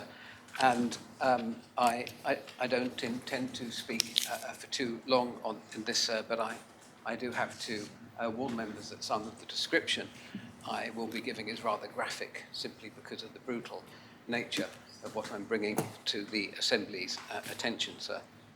The Faroe Islands are an autonomous nation within the Kingdom of Denmark in the North Atlantic Ocean with a population of around 50,000 people. It determines its own policies in many areas, including external trade policy and conservation. Faroe Islands, sir, are not part of the EU. Whale and dolphin hunts are activities that take place throughout the year in the Faroe Islands. And words cannot express the cruelty displayed in a tradition known as the grind or the grindadrap. In Faroese, the hunting of sea mammals, primarily whales and dolphins, is a tradition that has been practiced for hundreds of years on the Faroe Islands. I'm going to refer, sir, briefly to a UK Parliament debate in July of last year on an e-petition relating to the UK trade agreement with the Faroe Islands and their whale and dolphin hunting, sir.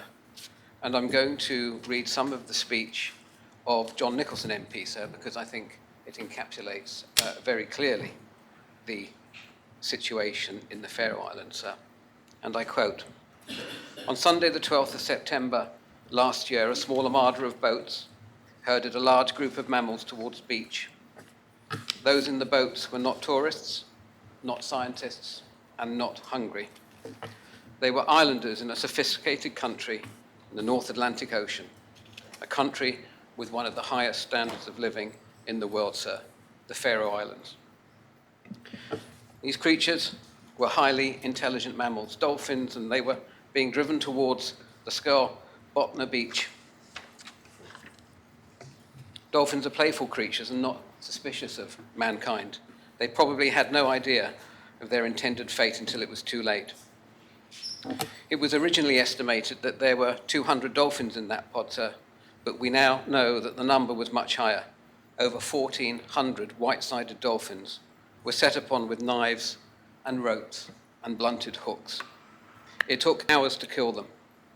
Once the hours of senseless killing had stopped, the seas had turned red.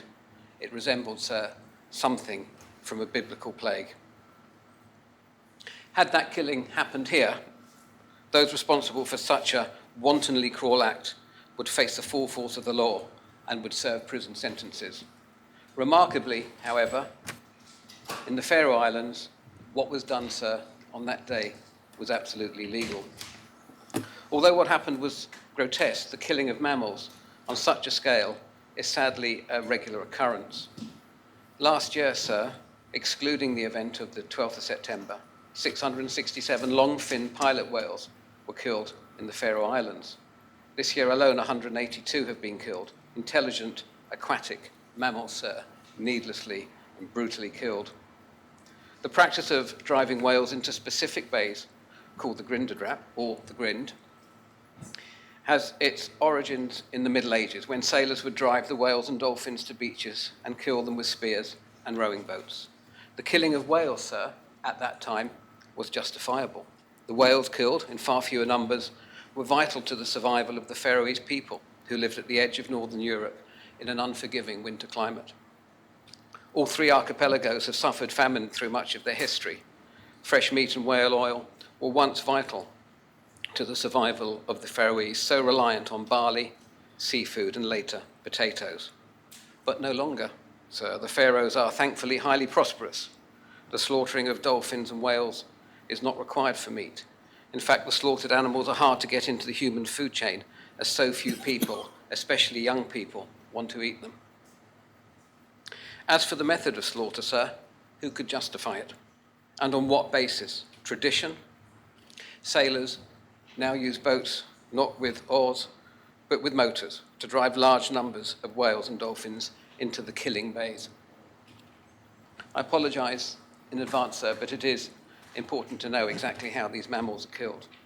And it is not a quick death.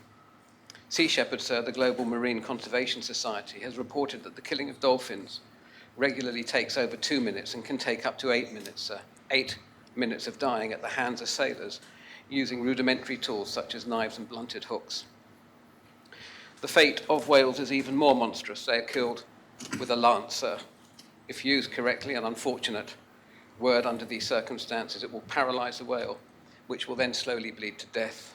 On average, this process, sir, takes 13 minutes. 13 minutes of the wounded, paralyzed sentient being floating in its own blood while other creatures around it are killed. The killing is indiscriminate, with pregnant mothers, juveniles and calves all being slaughtered. And all of that, sir, takes place in the 21st century, just 250 miles from the coast of Scotland. The UK government, sir, on a number of occasions have expressed their opposition to that barbarism and the hunting of sea mammals more generally, sir, and that is welcome. The International Whaling Commission has condemned the killing too, sir, as have nearly all and every global marine protection and animal welfare organisation on the planet. But however, sir, no amount of condemnation has worked. So at some stage, the world will have to get tougher, and that's the only way this brutality will not continue, sir. But for now, we are not alone as a parliament, as an assembly, in discussing this. Members of parliaments all over the world are beginning to see these dark issues as a key part of their environmental agendas, sir. Thank you. Is the proposition seconded? Sir. Deputy Tallier. Thank you, sir.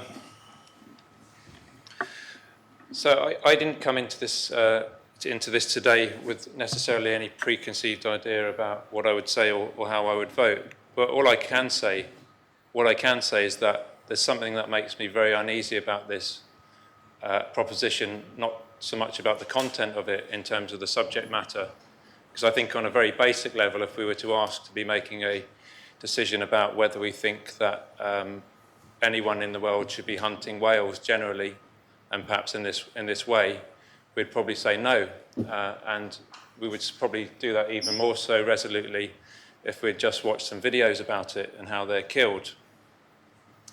The problem is we're being asked to make a decision which I suspect, sir, I may be wrong, in this nature would be setting a precedent.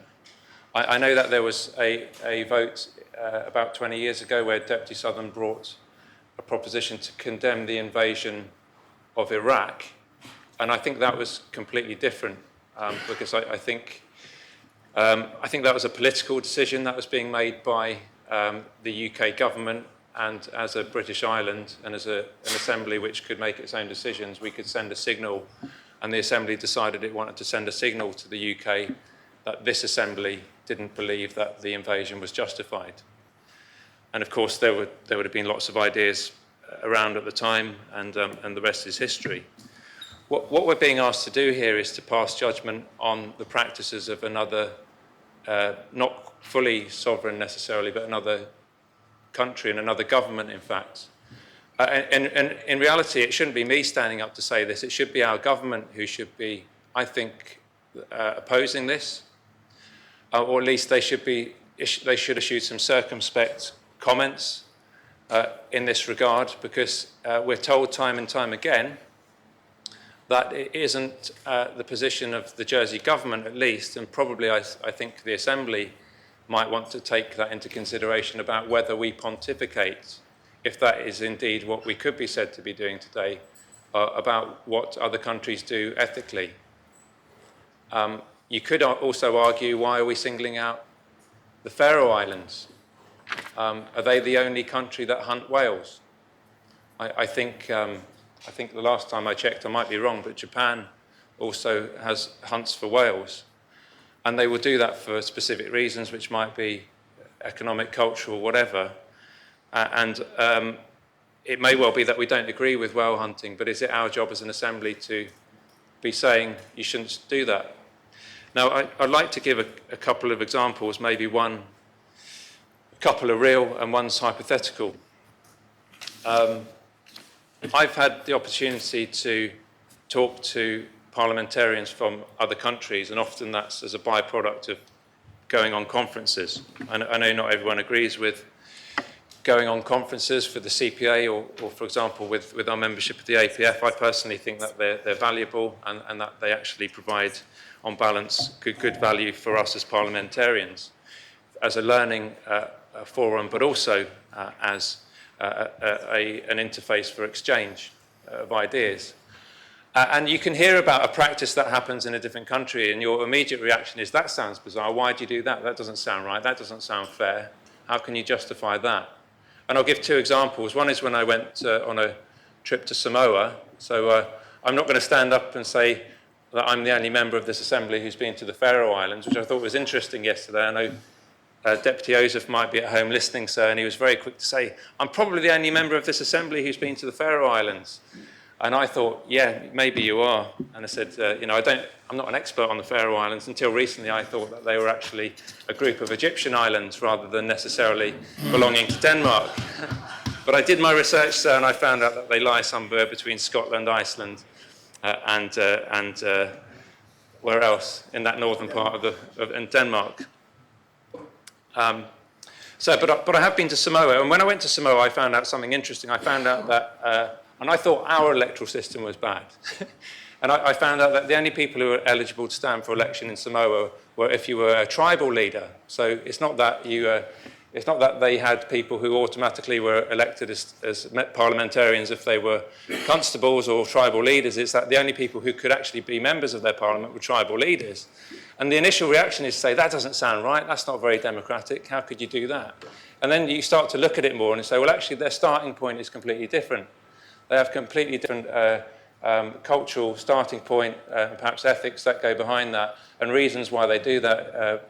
Judicial systems that have worked for them perhaps for hundreds of years, which might be under scrutiny and which will be under scrutiny there. I also had a recent conversation with a Monegasque representative at one of the APF conferences, and when he told me that the only people who can vote in Monaco are the ones with Monegasque nationality, but that's actually few people who have got Monegasque nationality, so that the vast majority of people who perhaps live and work in Monaco have no say at all about the government that they end up with and the rules that they have to live and abide with. But he did explain, and when I said to him, does that sound right to you? He said, well, there's a very specific reason why we have that. And he explained the historical context, the fact that there was a backdrop with the French government, and that there was a specific set of circumstances for that. Now, and at the end of that, I was like, okay, actually, that's maybe fair enough. I still think you might need to tweak your system at some point, but it's not my job to tell you that as an outsider. So thank you for sharing what you've said to me. We could say to the Isle of Man that we don't think the TT races that happen in the Isle of Man are very ethical, because I think somebody dies, quite a few people die every year in the Isle of Man. And I know that's different. I know that they're humans, they're adults, they're consensual, they're consenting. So they make the decisions. The whales in the Faroe Islands don't volunteer themselves up to get slaughtered every year. So there is a distinction there. But as an assembly, we could say, I don't think the Isle of Man should have a TT race every year, and we think that you should stop it. Please convey that message. We want the UK government to tell the Isle of Man that they should stop the TT races. It's very bizarre territory for parliamentarians to be in. And so I like to consider myself an animal lover, and I know Deputy Farnham is probably thinking I want Deputy Tadia to stop speaking now, because he doesn't sound like he's helping my cause very much. And I do remain here to be convinced, but I can't help feeling that procedurally this is the wrong thing to do. And now Deputy Mezak did raise it yesterday in question time, is that where do we draw the line? Because the government's position has traditionally been that we don't, when it comes to human rights issues, which I'm not going to say are any more or less important than whale rights, but they can't be any less important, right? Can they? I think they've got to at least be given parity, that there's a tradition or a convention that we don't unilaterally condemn another country for its practices. Now, we could easily do that if we wanted to. The Assembly could have a debate now. Instead of about Wales and the Faroe Islands, we could be talking about women's rights issues in Iran, or we could be talking about gay rights issues in Uganda or in Dubai. And we could send a message, because maybe the rationale is that the Faroe Islands are part of a group of islands that come together every few years to participate in the Island Games. In the same way that there are lots of members of the Commonwealth which have probably got completely different practices to what we would see as the norm and against the current political zeitgeist. So we could issue a statement to Uganda saying that we think that your record on gay rights, LGBTQ+, is appalling, and that the current laws that you've brought in are wrong. We could do the same to those countries who have, I think, regressed when it comes to abortion laws and the rights of women to address access abortions.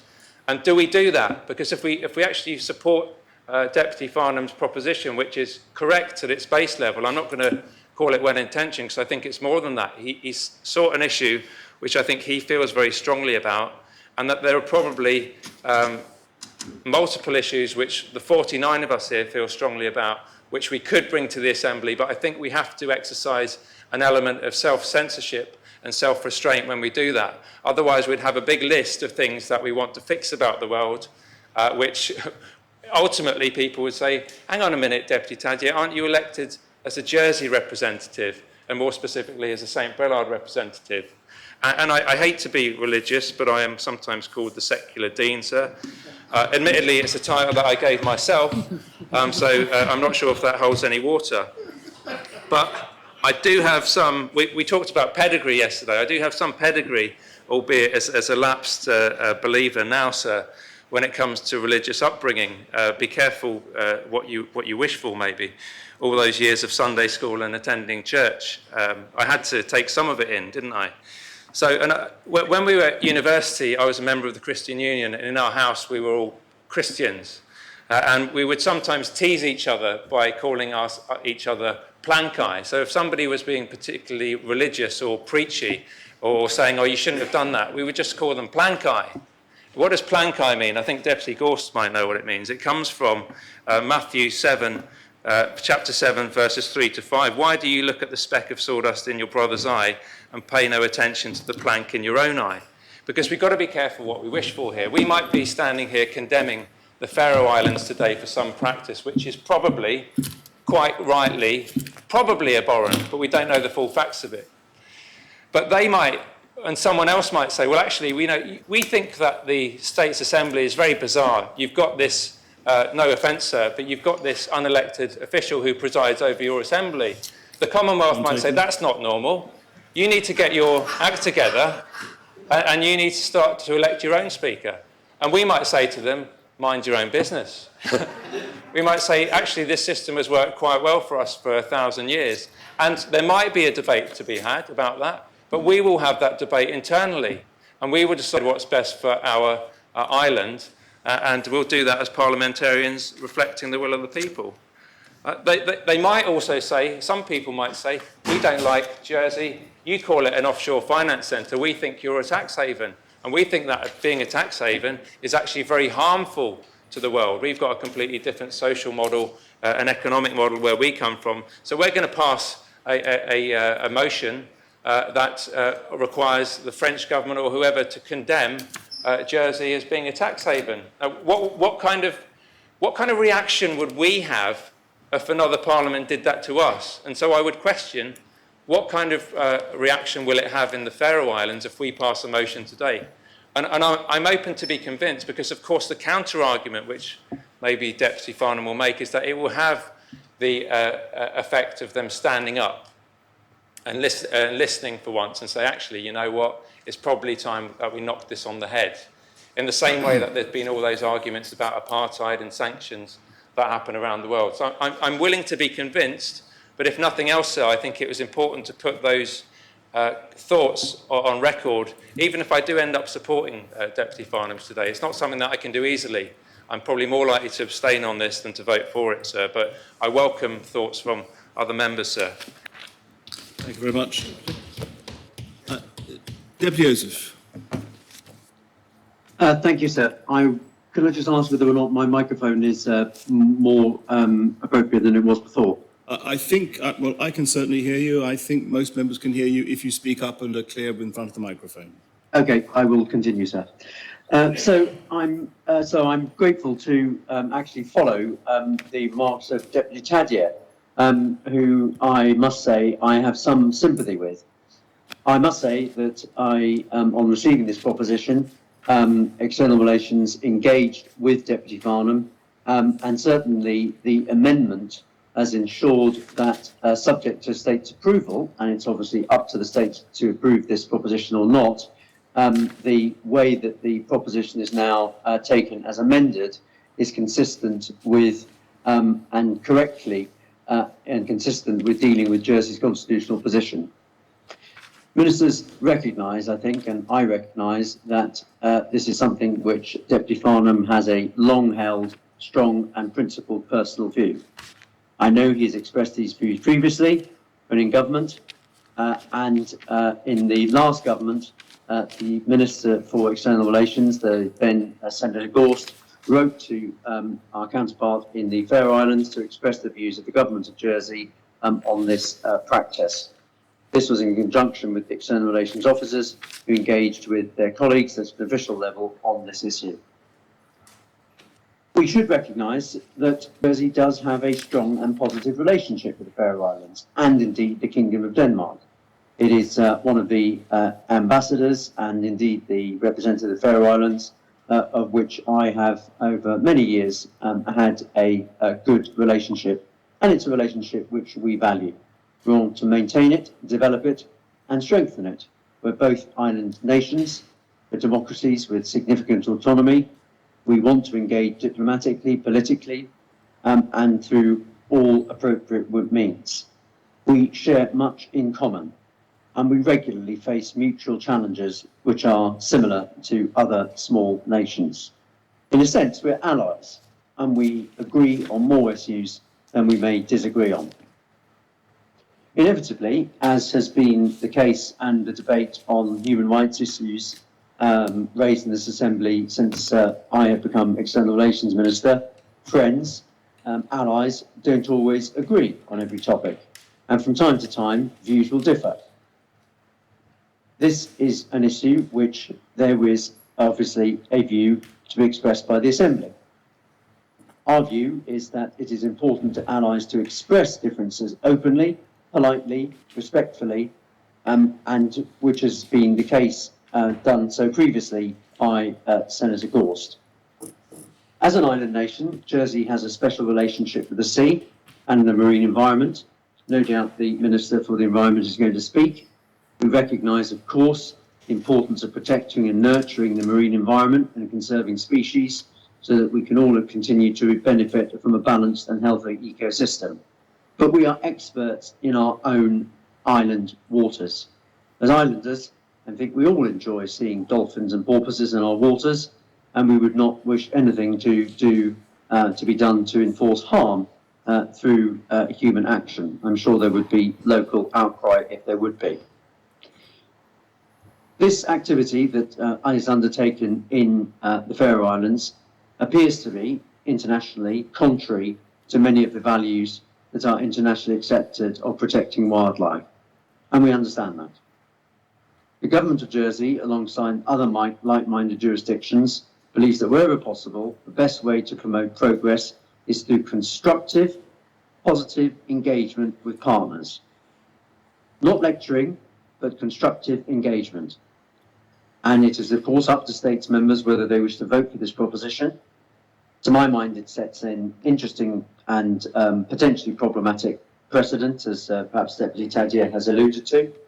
But we will, if the states are minded to, engage, and as the proposition is now more appropriately written, and we will conduct what the Assembly's view is.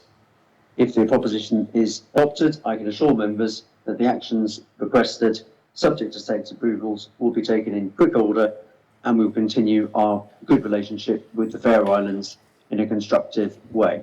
I will leave it to other members who are far more expert on the issues of dolphins and porpoises and other mammals than I am, because I'm not simply an expert on it. And I hope those observations are helpful and explain the position of the government. Thank you, sir. Thank you very much. Conatapis and Saviour. Thank you, sir. I'm still trying to work out Deputy Tadia's speech. But I think I will agree on one thing, that basically we should stick to our own island issues. But members are at liberty to bring up anything they like. And here we are.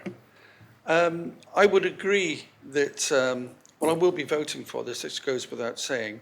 And I'm delighted that Deputy Farnham has amended his own proposition, because I thought the wording was a little too strong on the original. This, I think, sets it at the right level.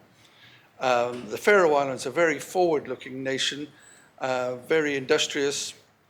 I believe there's 15 islands that comprise the Faroes, many of which are linked by underground tunnels equivalent to ours coming under Fort Regents. So you can actually drive your car from one island to the next, which is a tremendous feat of engineering. Regarding the Grinder Trap, there was a time, obviously, when meat and oil were required. That time has passed. I would like to see it come to an end, and I'm sure that when it comes to an end, and I think it will, because the younger people in the Faroese are not in favour of it, when it does come to an end, I think they will see a surge in tourism, and it would be great if local people there were gainfully employed piloting boats on whale watching and dolphin watching expeditions around their islands. As touched upon in our own waters, I have been lucky enough, and many of us here have been lucky enough, whilst on a boat at sea in our own waters, to look to one side and see a family or a pod of dolphins breaking water by the side of us. And if you're really lucky, there is eye contact before they sink back to the depths of the water. Great privilege indeed. Let's not also forget that the Faroes are part of the Island Games, and they will be coming to Guernsey in the not too distant future. They have been to Jersey. And many of the young people are not in favour of this, but it will be phased out eventually, but that does need to be brought forward. We are in the 21st century, but who knows, when eventually it's done away with, then maybe we can arrange some trips, and who knows, maybe even twinning. I'll leave it there. Thank you, sir. Very much. Deputy Morell. Thank you, sir. And yes, similarly, in a similar vein to Deputy Tadje, I have strong reservations about Jersey adopting what can only, I believe, be seen as a holier-than-thou attitude to other jurisdictions. There is no question, I think the slaughter of these animals is horrific. I personally would like to see the Faroe Islands stop this. And I don't see an excuse for it in today's age. But I also know that the Faroe Islands are a group of islands not dissimilar to Jersey or the Channel Islands. And with a population of 60,000 people, and in their case, a economy built on fishing, I believe we have a lot to learn from them and a lot that we could hopefully share with them about our own experiences. In that sense, I'm pleased to hear Deputy Joseph say that we have a strong relationship with them. I personally would like this island to have a stronger relationship with the Faroe Islands, because we also have to look at their relationship with their sovereign nation, Denmark. They're in a really similar situation in their relationship to Denmark as we are to our relationship to the United Kingdom. And I've recently learned more about the way they are developing their relationship with the European Union as a third country. And that's something that I believe Jersey could look to emulate as well and develop a stronger relationship on its own terms with the European Union. And all of this is said, sir, because yes, I truly believe Jersey should have a much stronger relationship with the Faroe Islands. But it seems to me, despite what the Deputy O's have said about us having a good relationship already, I do worry that one of the most substantive acts of this Assembly will be, in regard to the Faroe Islands, will be to criticise them. We'll be coming out of the starting line effectively by telling them off. And I don't think that's a solid foundation for building relationships on. Because, as Deputy Tudje quite rightly pointed out, there is plenty that other people may see to criticise in our own island. And we take offence when people do criticise things in our own island. For instance, we have a fishing industry, much as the Faroe Islands do. That causes harm to fish in a large scale. Now, I'm personally okay with our fishing industry, but one aspect which we no longer have, which we used to have, is the octopus, sir. Now, Jersey used to have a large amount of octopus. Octopus are incredibly sentient beings. I challenge anyone in this assembly to watch a movie called My Octopus Teacher and not come away from that refusing to ever eat octopus again. So there is that side, sir, of also saying, where do we draw the line? These animals you can't do this to, these animals you can do this to. So I do think when we take a kind of moral high ground approach, we are in great jeopardy of backing ourselves into corner and inviting greater criticism as a result. I mean, just look at the sovereign nation to which we are subordinate, the United Kingdom. Who in this assembly believes that deporting migrants to a third country, Rwanda, is a humane thing to do? I don't know, I've not asked, but personally, I don't. I think it's a shocking thing to do. And it embarrasses me to see that happening, or even being posited as a way forward in the United Kingdom. But I have not seen criticism in this assembly or motions in this assembly aimed at projecting that criticism. Similarly, sir, I have had people in our public complain to me about the United Kingdom's most recent crackdown on protest, public protest, and the way the United Kingdom has made what we would see as a democratic right much, much harder. And I said, well, okay, but that's the United Kingdom. What's that got to do with us? We still allow protest in Jersey. He said, well, we have students in the United Kingdom who may wish to attend protests and find themselves subject to what I do believe and agree with, this person, is overly strict laws which ultimately are designed to stop protest in the United Kingdom. And so I think it is a morally very, very difficult place that this assembly will be walking into. And I say all of that whilst knowing that I cannot look at those pictures and say that it's, yes, the Faroe Islands should continue this practice. I don't believe they should. But I do strongly believe that we should have a closer relationship with the Faroe Islands. And I don't know if this led to the amendment in Part C taking place, but I did ask that an element of Jersey's desire to have a stronger relationship with the Faroe Islands be proposed as part of a Council of Ministers amendment. The final wording is not as strong as I would like it to have been. It still refers to the matter, or this matter, being the matter about dolphins. I just would like to see an amendment which just said, despite all of this, we are quite clear that we would like to build a stronger relationship with the Faroe Islands. So, sir, I am concerned. I think Jersey, like any society, has the wonderful sides and the not so wonderful sides. And if we criticise another country, another jurisdiction in this very, very public way, then I think we have to be prepared to take criticism ourselves. And we may hear it. We may find that a member of the Faroe Islands Assembly is, and I don't know this, is drafting a proposition right now against our financial services industry or something like this. And who could blame them?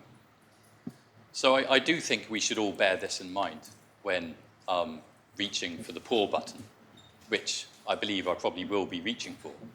But I do so with a really heavy heart because I don't think this is helpful to Jersey developing its international identity and proving itself to be a friend of other nations, particularly nations which are so incredibly similar to our own, and from which we can learn a great deal. And I would hope that they might feel that they can learn from us. I'm not sure this is the right way for Jersey to conduct itself internationally, sir. Thank you. Deputy. Deputy Lewis. Thank you, sir, and I'm pleased to follow the Deputy because as you will know, because he's the Minister with responsibility for fishing, but the octopus, of course, sir, is one of those non-native invasive species which, because of climate change and global warming, is starting to come into our local waters in greater numbers and causing great difficulty for our local fishermen when it comes to lobsters and crabs. So those his views on the octopus, he may well have to maybe think again. But the reason I chose to speak, sir, was because of Deputy Tadyer, and I want to thank him sincerely for a very thought-provoking speech. And he certainly got me thinking. I thought this was a relatively straightforward proposition. I was certainly happy to second it, and I continue to be happy to second it. But Deputy Tadyer made some really good and relevant points. However, sir, now that this proposition is before us, what are we to do? Two wrongs do not make a right, and while we might not wish to do anything to seriously upset our political relationships with the Faroe Islands, we surely cannot not vote in favour of this today. In the past, we have ourselves been guilty of some practices with animals which, while we found them completely acceptable at the time, we've learnt and we've moved on. For many, many decades, our cows were on pegs. We kept our calves in small boxes, giving them milk twice a day. And more recently, the subject of what we do with our male calves 2 or 3 days after birth has also had to change. And we've changed because the UK were influenced to make changes, and those changes, I think, are probably for the better. They've all been resolved anyway. So, sir, I conclude with this. We maybe need to start somewhere when it comes to being a States Assembly that makes decisions on moral grounds. And maybe today is one of those. Thank you, sir. Very much. Deputy Scott. Thank you, sir. This is a particularly nuanced area, as Deputy Tadyer and others have explained. And just as I kind of work through this in my mind, I think it's perhaps worth just raising certain points here. Deputy Tadyer said, how would we feel about certain countries taking a position on us and regarding our position in terms of our finance industry and whether it was right for us to operate in a certain way. In 2021, Denmark passed legislation doubling tax on dividends paid to certain countries, which they regarded as tax havens. And I was just reading a KPMG report on that, and it did mention Jersey as a tax haven. I always have a bit of an issue in terms of the lack of an even playing field in terms of the OECD, of which Denmark is a member, and its approach to Jersey. But that just is one kind of nuance in this whole kind of discussion about how right it is and how wrong it is to comment on the way in which individual countries conduct their internal affairs. I also think it's worth mentioning the common external policy that was debated in-house and how it actually approaches this subject too, because in paragraph 13 it does mention the desire to an actual approach towards climate change and the wish to advance in concert with domestic action. Jersey will actively participate in international efforts to tackle climate change, including through membership of the Paris Agreement. There could be some that say, well, where you've got countries that are actually, their economies are really reliant on fossil fuel. What are you doing? Almost kind of trying to tackle that, and actually, are you condemning that? I don't know, and I wish it would have been helpful to know the value of our relationships with Denmark to Jersey's economy right now. I just don't have that information. Generally, I think that sort of data is useful in trying to assess something like this.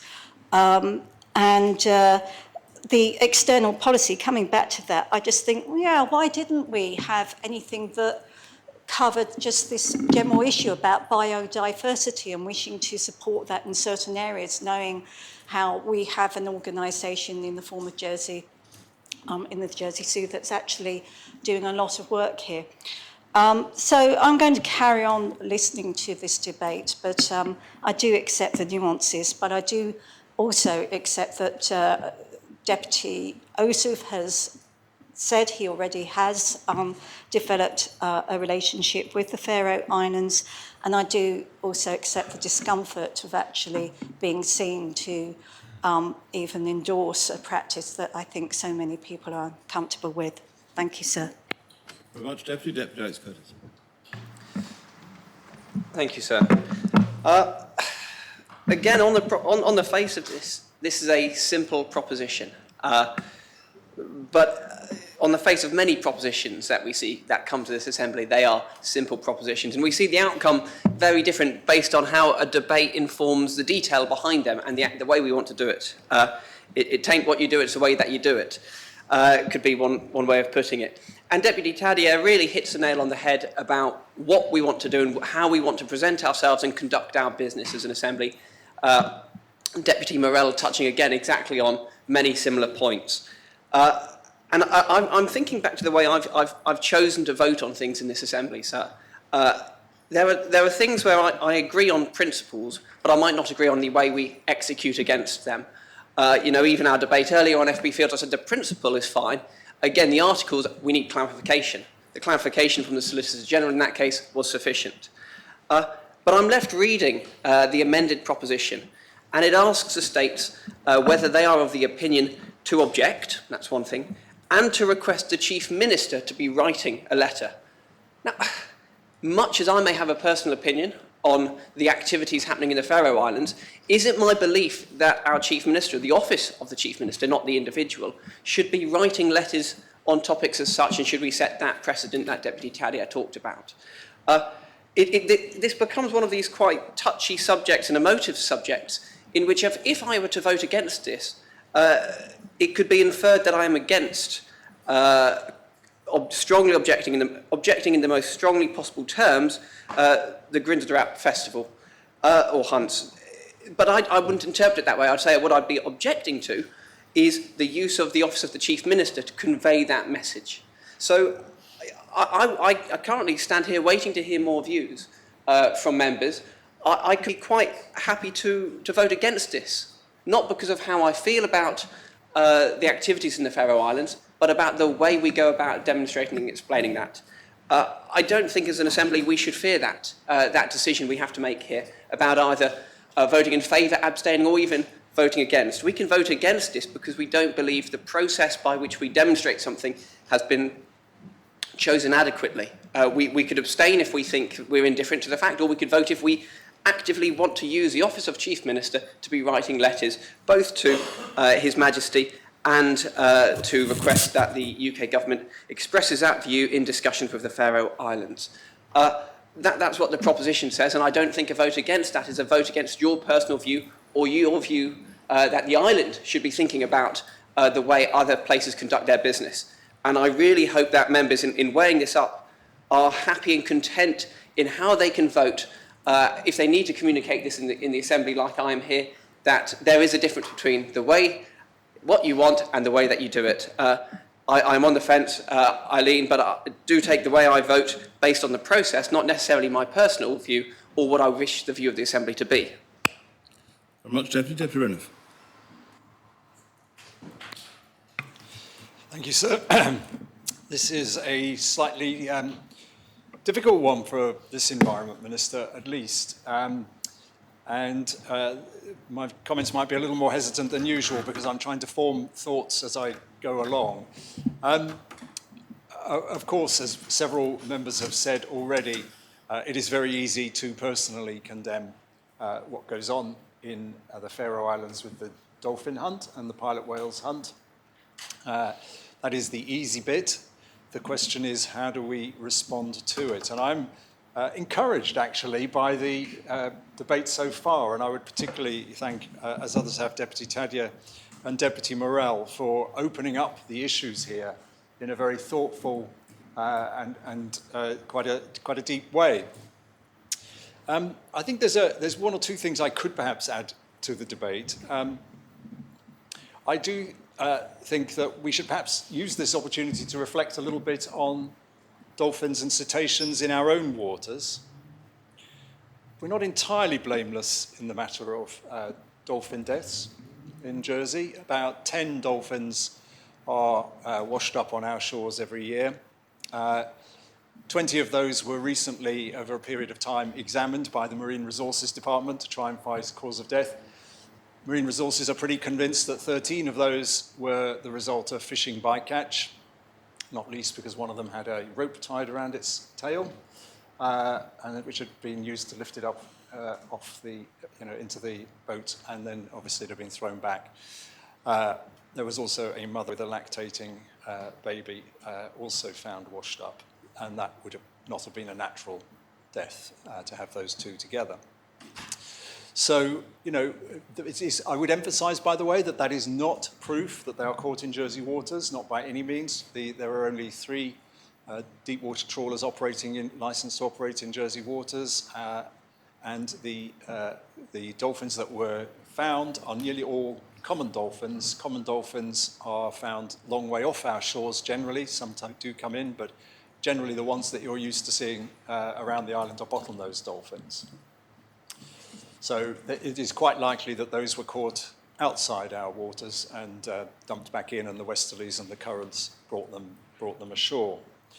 So I do think we should just reflect on that a little bit. Obviously, it's nowhere near the same as herding large numbers of cetaceans deliberately to their deaths. But when we come to lecture, we need to just keep these things in mind.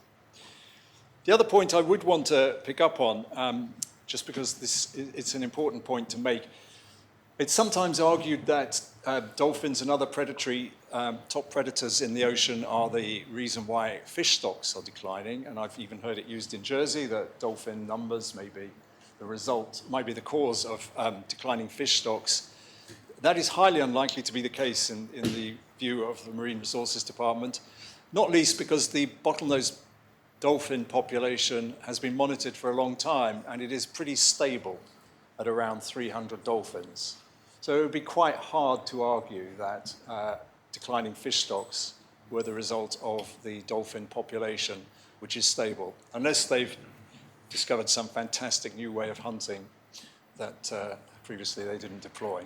Maybe they've got their own nets, who knows. So that's one thing I want to say.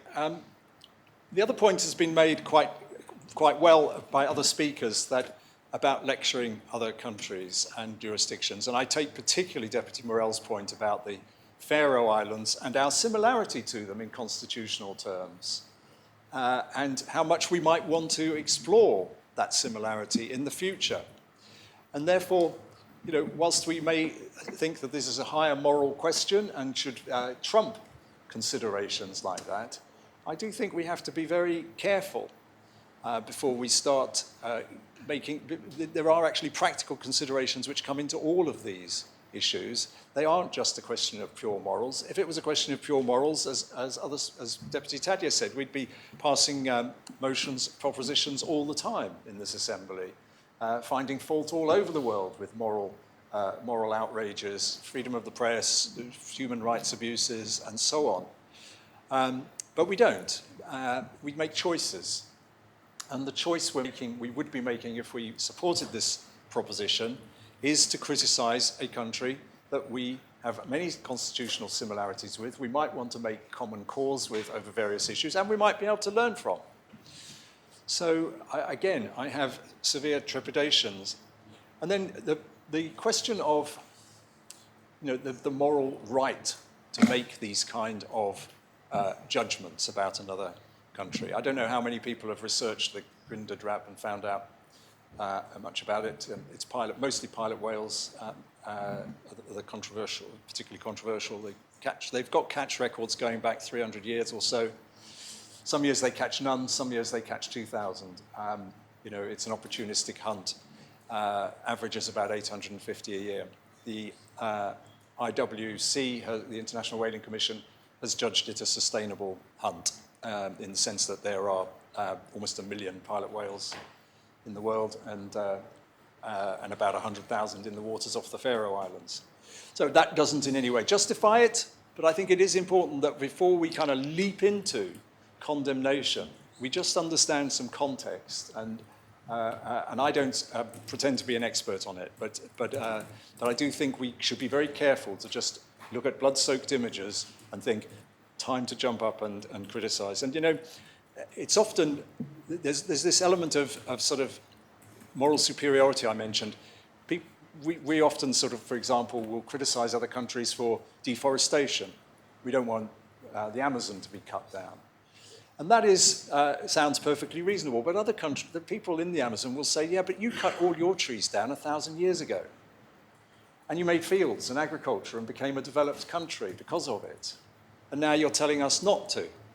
Well, we have reasons for that, but it should at least give us thought at how that is perceived by people when we get on our moral high horse and start arguing for the absolute, the moral absolutes in this situation. Because I think it is always more complicated than that. So I think we need some humility. The one part of the proposition that I can support is part C.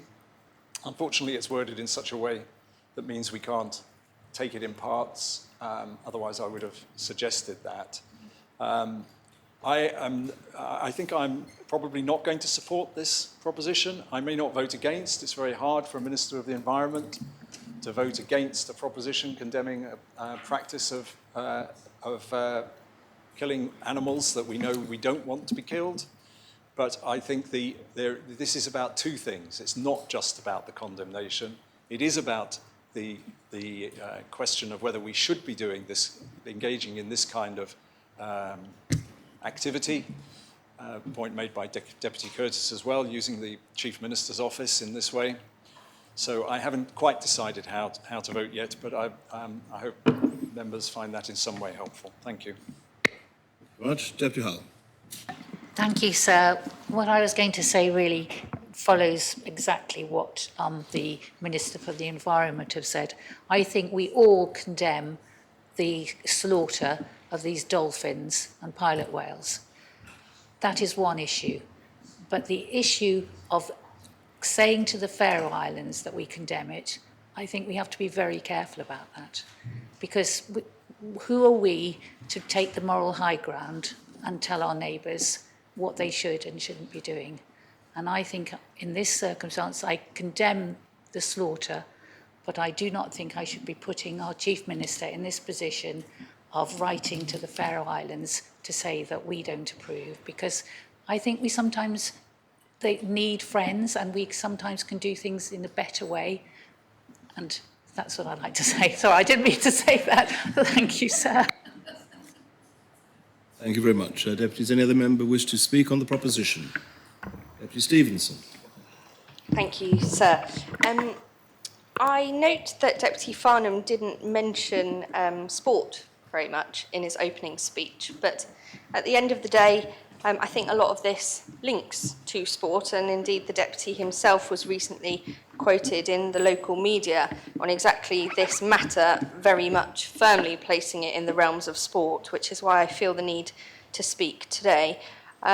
So the International Island Games Association has made its position on this very clear in the past when the Deputy has reached out to them in his previous position within government, and it said that it does not become involved in or interfere in politics, And to quote from a letter sent in reply to Deputy Farnham in 2021, the Island Games Association aims to encourage friendship through sporting activities between diverse island communities and to provide opportunities for sportsmen and women to participate in international sport. And I have, I like others have said, Deputy Tadier's speech I thought was spot on, and I don't propose to go through it and add to it, but just to say I very much agree with him on the points raised.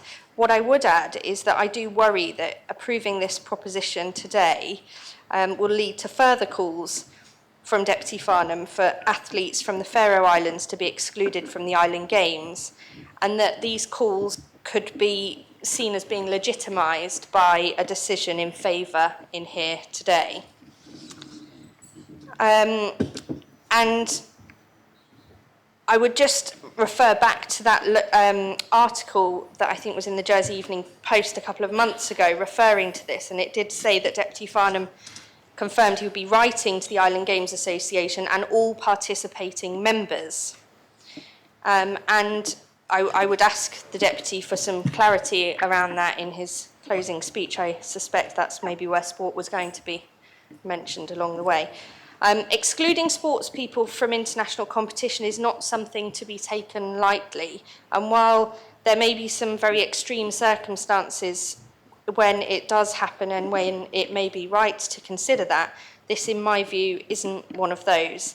And I want to be just really clear and put it on record that if this is approved today, then as the Assistant Minister for Sport, I do not support any decision along those lines being used to put further pressure on the Island Games Association to exclude athletes from the Faroe Islands.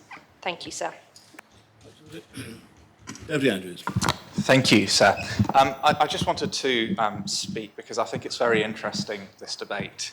And it was, very important that we heard the External Relations Minister talk, because I think he has such an important role for our island, and he's representing us globally, isn't he? He travels all around the world. And I don't want to be putting Jersey's government in a difficult position, neither do I want to be putting Deputy Oza, for instance, and other ministers in an awkward position where potentially we could be seeing relationships within the international system being damaged. And we have to think about here, this is not just about this 4-year term of office. We could be seeing relationships be continually damaged across future legislatures as well. So we have to be very considerate of how we approach this, because the way how the proposition is worded, it will be the Chief Minister who will be predicating a message. But the Chief Minister potentially could be antithetical toward this proposition. And actually it's 49 of us potentially that this message is being carried across through the UK to the Faroe Islands. I think we also have to remember that as well. So I think it's probably better if politicians do have a message, it's either done through, say, collectively political parties, or it might be through, say, individuals by writing a letter, for instance. But for the entirety of a legislature to be involved in this, sorry, it's just people talking behind me and lost. Sorry. Yes, so that message is going to be configured there. There's going to be 49 of us, and not everybody is actually going to really want that message to be out there, okay, with the Faroe Islands. Now, of course, all of us condemn what's happening, but you're also going to have other jurisdictions pointing the finger at us and saying, well, actually, you're accusing the Faroe Islands of doing this, but actually look what you are guilty of as well. And I think this is what several members have actually articulated in their speech. And this is where it could actually become out of hand, and we could be seeing this precedent of things like this occurring more and more often. And I have to say, since I've been elected, this is kind of the first proposition that has come forward like this. I've not seen it before. I don't think even since, say, 2014, when I was really following politics did I see propositions like this being lodged. So we've got to be careful we don't bring forward propositions which, again, are not really based on being outcome-based for the people of Jersey. And I think that's one of the things that is really important as well to mention. As a legislature, we've got to be delivering things here domestically to benefit islanders. And we also need to be looking at, say, the remit that Deputy Ozef has, and looking more globally at, for instance, when you're looking at, say, trade agreements, how can Jersey be benefiting by developing more trade flows? By actually maintaining relationships, by building relationships. That part of international relations, that's part of what Deputy Ozef has to be doing. And I think he does an excellent job. But he also raises some valid concerns. You know, if we are going to be coming forward with this, if this proposition is going to be accepted, then I think there potentially could be some unintended consequences. There could be a backlash, and that would be more broadly within the international system.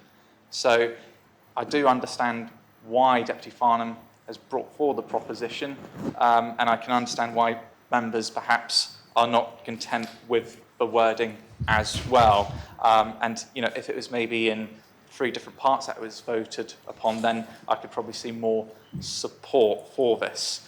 But it does concern me that potentially there could be some damage to our working relationship with the Faroe Islands, and that potentially could be a long-term damage to our relationship with them as well. So that's the reason why I won't be supporting this. Thank you, sir. So could I ask a point of order? It's a procedural matter. I know that there's some whispering going around, and it's been suggested that members might like to take Part C separately. Could we have your ruling, sir? It seems to me that Part C is conditional on AMP because it talks about continuing to engage with the Faroe Islands government on this matter. And of course... I think you're right in what you say, Deputy. As much as it might be convenient to take the 3 separately, I think all 3 are taken together because A is the statement which predicates the other 2, it seems to me. And you can't therefore, for example, under B, request the Chief Minister to request the UK Government to express the view of the States Assembly to the Faroe Islands without knowing what that view is, which has to be Part A, and similarly to request the Government of Jersey to continue to engage on this matter without knowing what this matter is, which is only identified in Part A. So it seems to me that they probably can't be taken separately. So could I raise a point of order just Yes, further to that? Would it be possible to just reflect on the title of the proposition and see whether that might not contain enough information in terms of the action and the intent? Because if you then look at Part C of the proposition, it says to request the Government of Jersey to continue to engage with the Faroe Islands on this matter. This matter being the Grundarrap Festival in the Faroe Islands, condemnation of the hunting of sea mammals. I think the title is descriptive. It's not a word of purchase. In other words, it doesn't explain what the resolution of the Assembly is, and in fact the resolution might not refer to that at all. It does, but it might not. In other words, I don't think that the title of itself explains sufficiently what the matter is. What requires to enable these actions to be taken is a vote in favour of them I suppose I can say it simply, if I may, Deputy. Nobody votes on the title. People vote on the sections within the proposition.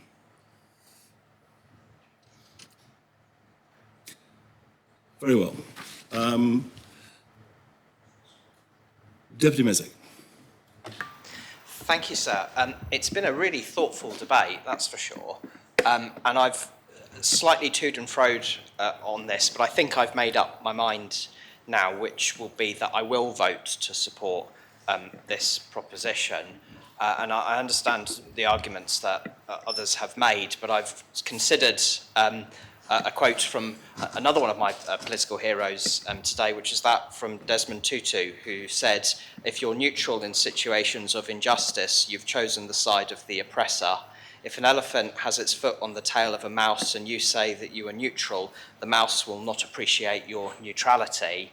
And try as I might, when I picture the images that we've seen from this hunt, I find them appalling, and I can't pretend I don't. I speak as someone who's been a vegetarian for 24 years. I think animal cruelty is something to treat very seriously, and irrespective of what arguments are made by some about how we extract food from animals or anything else from them, I find them morally very difficult to accept. And I guess I probably couldn't forgive myself if I turned a blind eye to an opportunity to simply state my position on record that I don't like what they do and would prefer it if they would stop.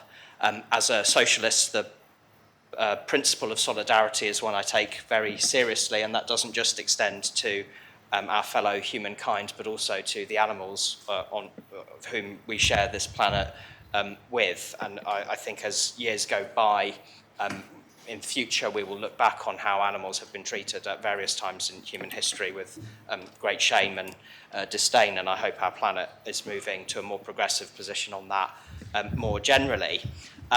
I'll make a few other comments which the Deputy Farnham probably won't thank me for, which is that if we're going to talk about the principle of whether it's right that we can issue a verdict on a proposition like this and then transmit that view to other authorities, I think that there are precedents in support of this. Deputy Tadyer referenced the position of the States Assembly in 2002, which was that we did officially, as an assembly, oppose the illegal and immoral invasion of Iraq, and the authorities of Jersey were compelled by that proposition to transmit that view to the UK government, which in that instance was the perpetrator of that awful injustice.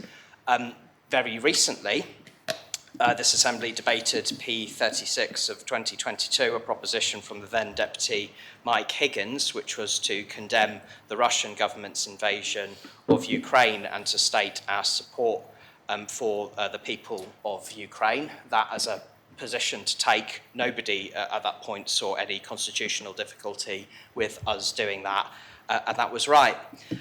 So I have in my head some potential wordings for other propositions that might come based on the wording of Deputy Farnham's proposition.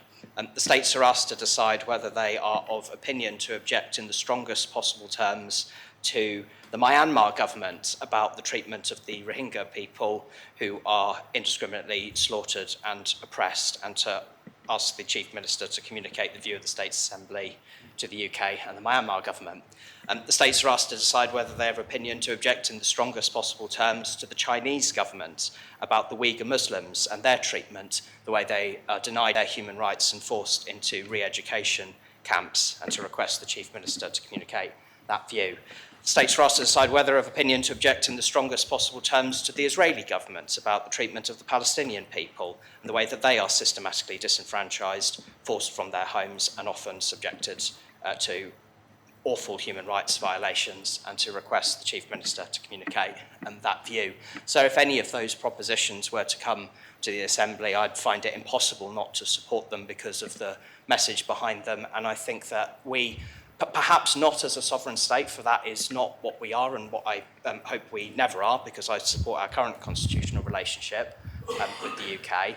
There is no reason why we, as an elected body of the people of Jersey, can't exercise a verdict and can shy away from showing solidarity with those who face oppression elsewhere, because it's not our constitutional place to do so. Because, as Desmond Tutu said, if you are silent in the face of injustice, you've taken the side of the oppressor.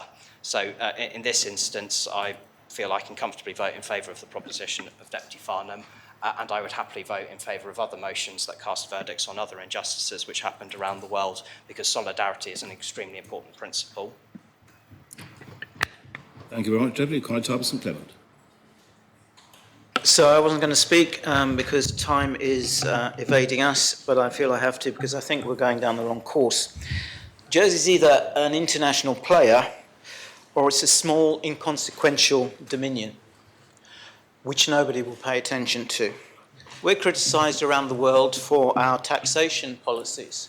We take that on the chin, we rebut them, and then we move on. Denmark has said exactly the same. They have said that we're not happy with your taxation. They rest their case. We are ably and allowed to criticise the Faroe Islands situation.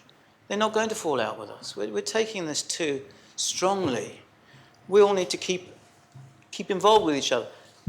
Deputy Binet and I had a little miscommunication earlier on. We haven't fallen out. All right, he's bigger than me, but never mind. I think the point is, where we can influence change, it's our job to, as statesmen and as parliamentarians and as people of the human race. We can affect change here very quickly. We can help affect it. And I think, we're just talking about the ways around it as though it's impossible. We should perhaps take on Deputy Mezek's call to arms about injustices around the world. Why not? We're involved. We are a state and we can speak our own mind, but we should not be worried about the consequences of that, because we are rightly criticised for other things that we do. Let me give you a little analogy on the slaughter of these unfortunate creatures.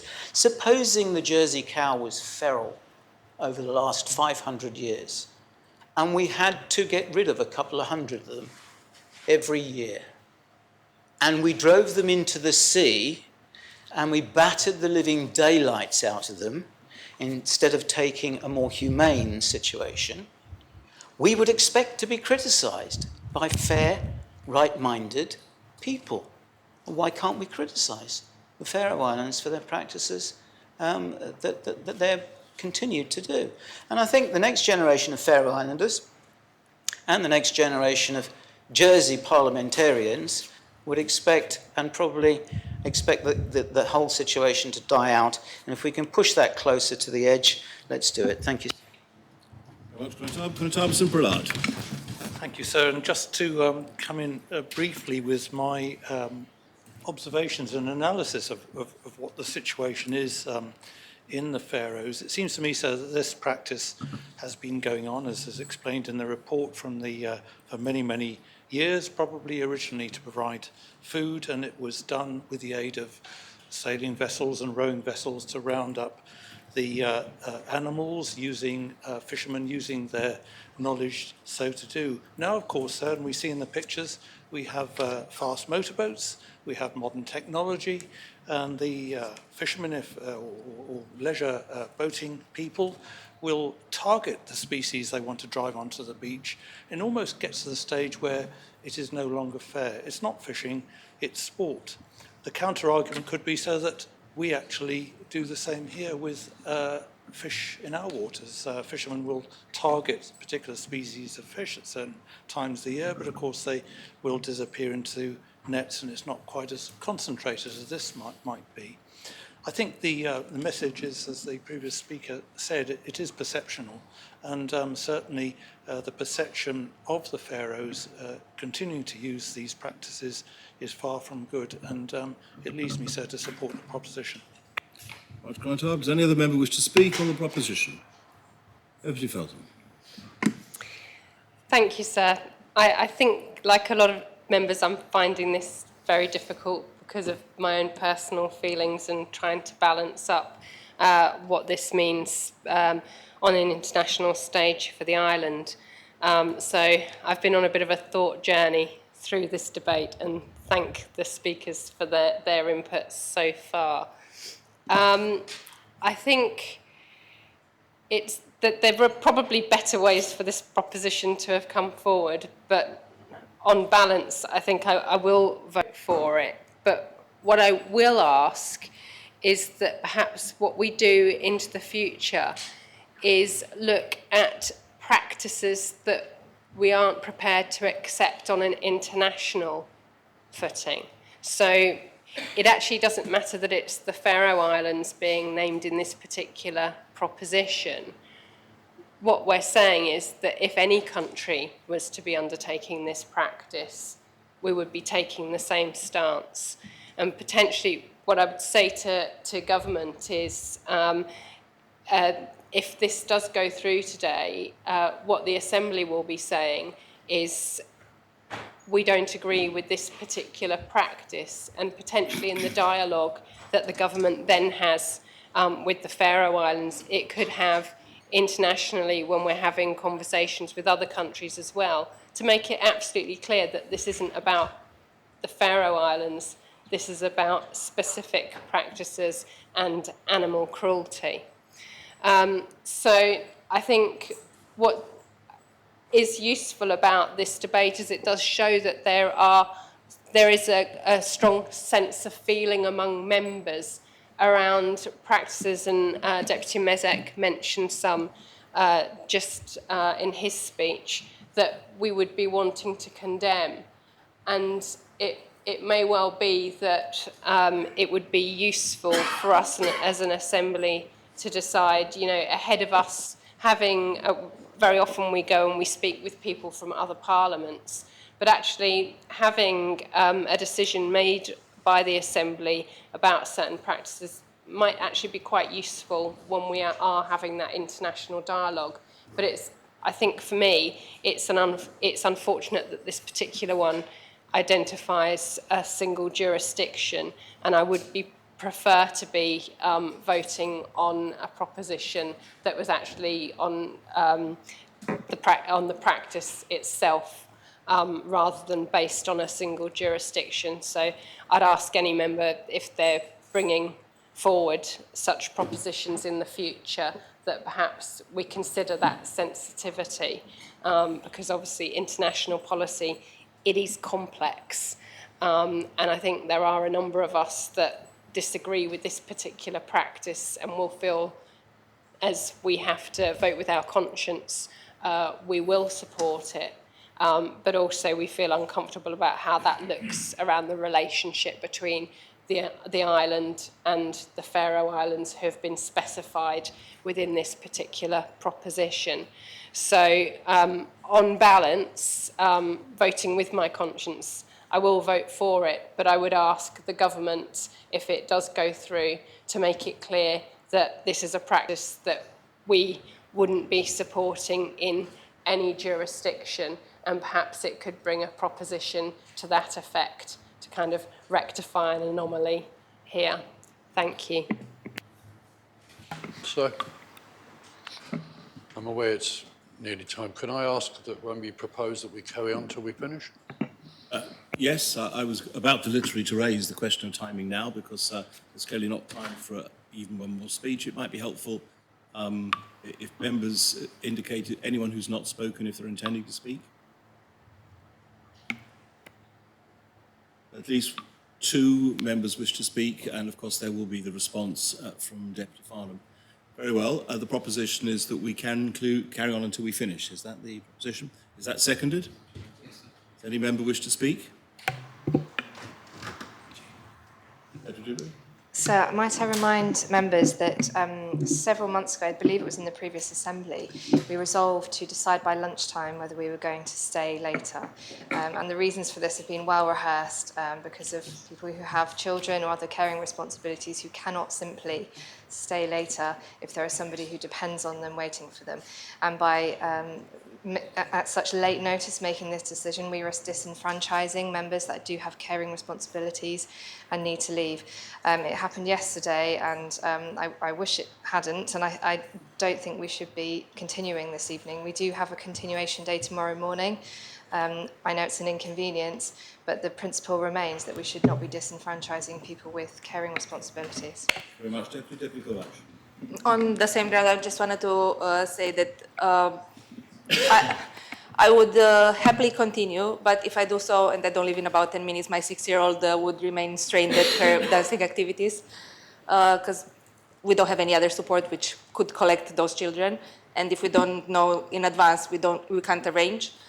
And also, this is an opportunity to make members aware when they're speaking and keep on repeating the same points, especially when we're close to the timing, to see if there's really need of repeating those points or not. on balancing from what Deputy Tadier said and what we heard from the Constable of St. Clement and Deputy Faltham, I would balance on voting for, but I might not be here for the voting because of what I said if that continues today. Very much. Deputy Scott. Thank you, sir. I would appreciate an extension because if we are over until tomorrow, that means that the Economic and International Affairs panel has to postpone a hearing. We actually or may well have to do a ministerial hearing. We can't keep postponing our meetings to do that. But really, I suppose there's a request that maybe in the future, because I really do appreciate the position of the deputies who do have childcare commitments, and I think they might actually dodge a bullet if they do leave the Assembly before the vote, but that's a different story. Generally, maybe it's a plea, and I'm afraid one of the deputies is out the room, just generally to reduce the length of speeches during the course of the day, because I think this is given right to this situation. So thank you. Well, Deputy Scott, of course, the length of speeches is within the standing orders now, and it's 15 minutes, and most members have not spoken anything like up to 15 minutes during the course of anything today. So that's outside of the control, I think, of the Assembly or the presiding officer. Sir, just to clarify, I'm saying that individual members could perhaps focus on reducing. Individual members could indeed truncate the speeches if they felt so minded. Deputy Morell. Thank you, sir. It's more to say, rather than speaking for or against proposition, that to inform you, sir, that if we do extend, I won't be able to attend. I have a pre-arranged appointment as Dad's taxi. I have to put on a different hat, sir. But the other thing I just want to say in response to Deputy Scott was, unfortunately, a scrutiny panel arranged on the state's continuation day. It's the scrutiny panel which has to give because it's a state's continuation day, and it'd be the same for any meetings in my diary tomorrow as well. So I'm afraid that sir, doesn't stack up as a reason. Thank you, sir. Very much indeed. Does any other member wish to speak on this just question of whether we carry on until we finish? No? In which case I close the debate. Did you wish to respond? Just wanted to apologise to members that if we'd carried on going, we might almost have got through one of the few speeches we had left. Certainly, so I brought the proposition. It would suit me greatly not to have to come in tomorrow. I'll waste more time sitting in my car, coming in and leaving again than the continuation of this debate will take. But I appreciate that likewise members have arrangements. So I made the proposition purely selfishly. I apologise for that. But we'll have the vote, sir. Very well. I think we'll take the appel on this one. I invite members to return to their seats.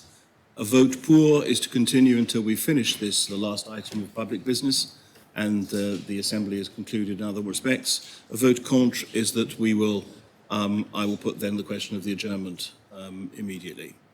Very well. I ask the greffier to open the voting. I ask members to vote.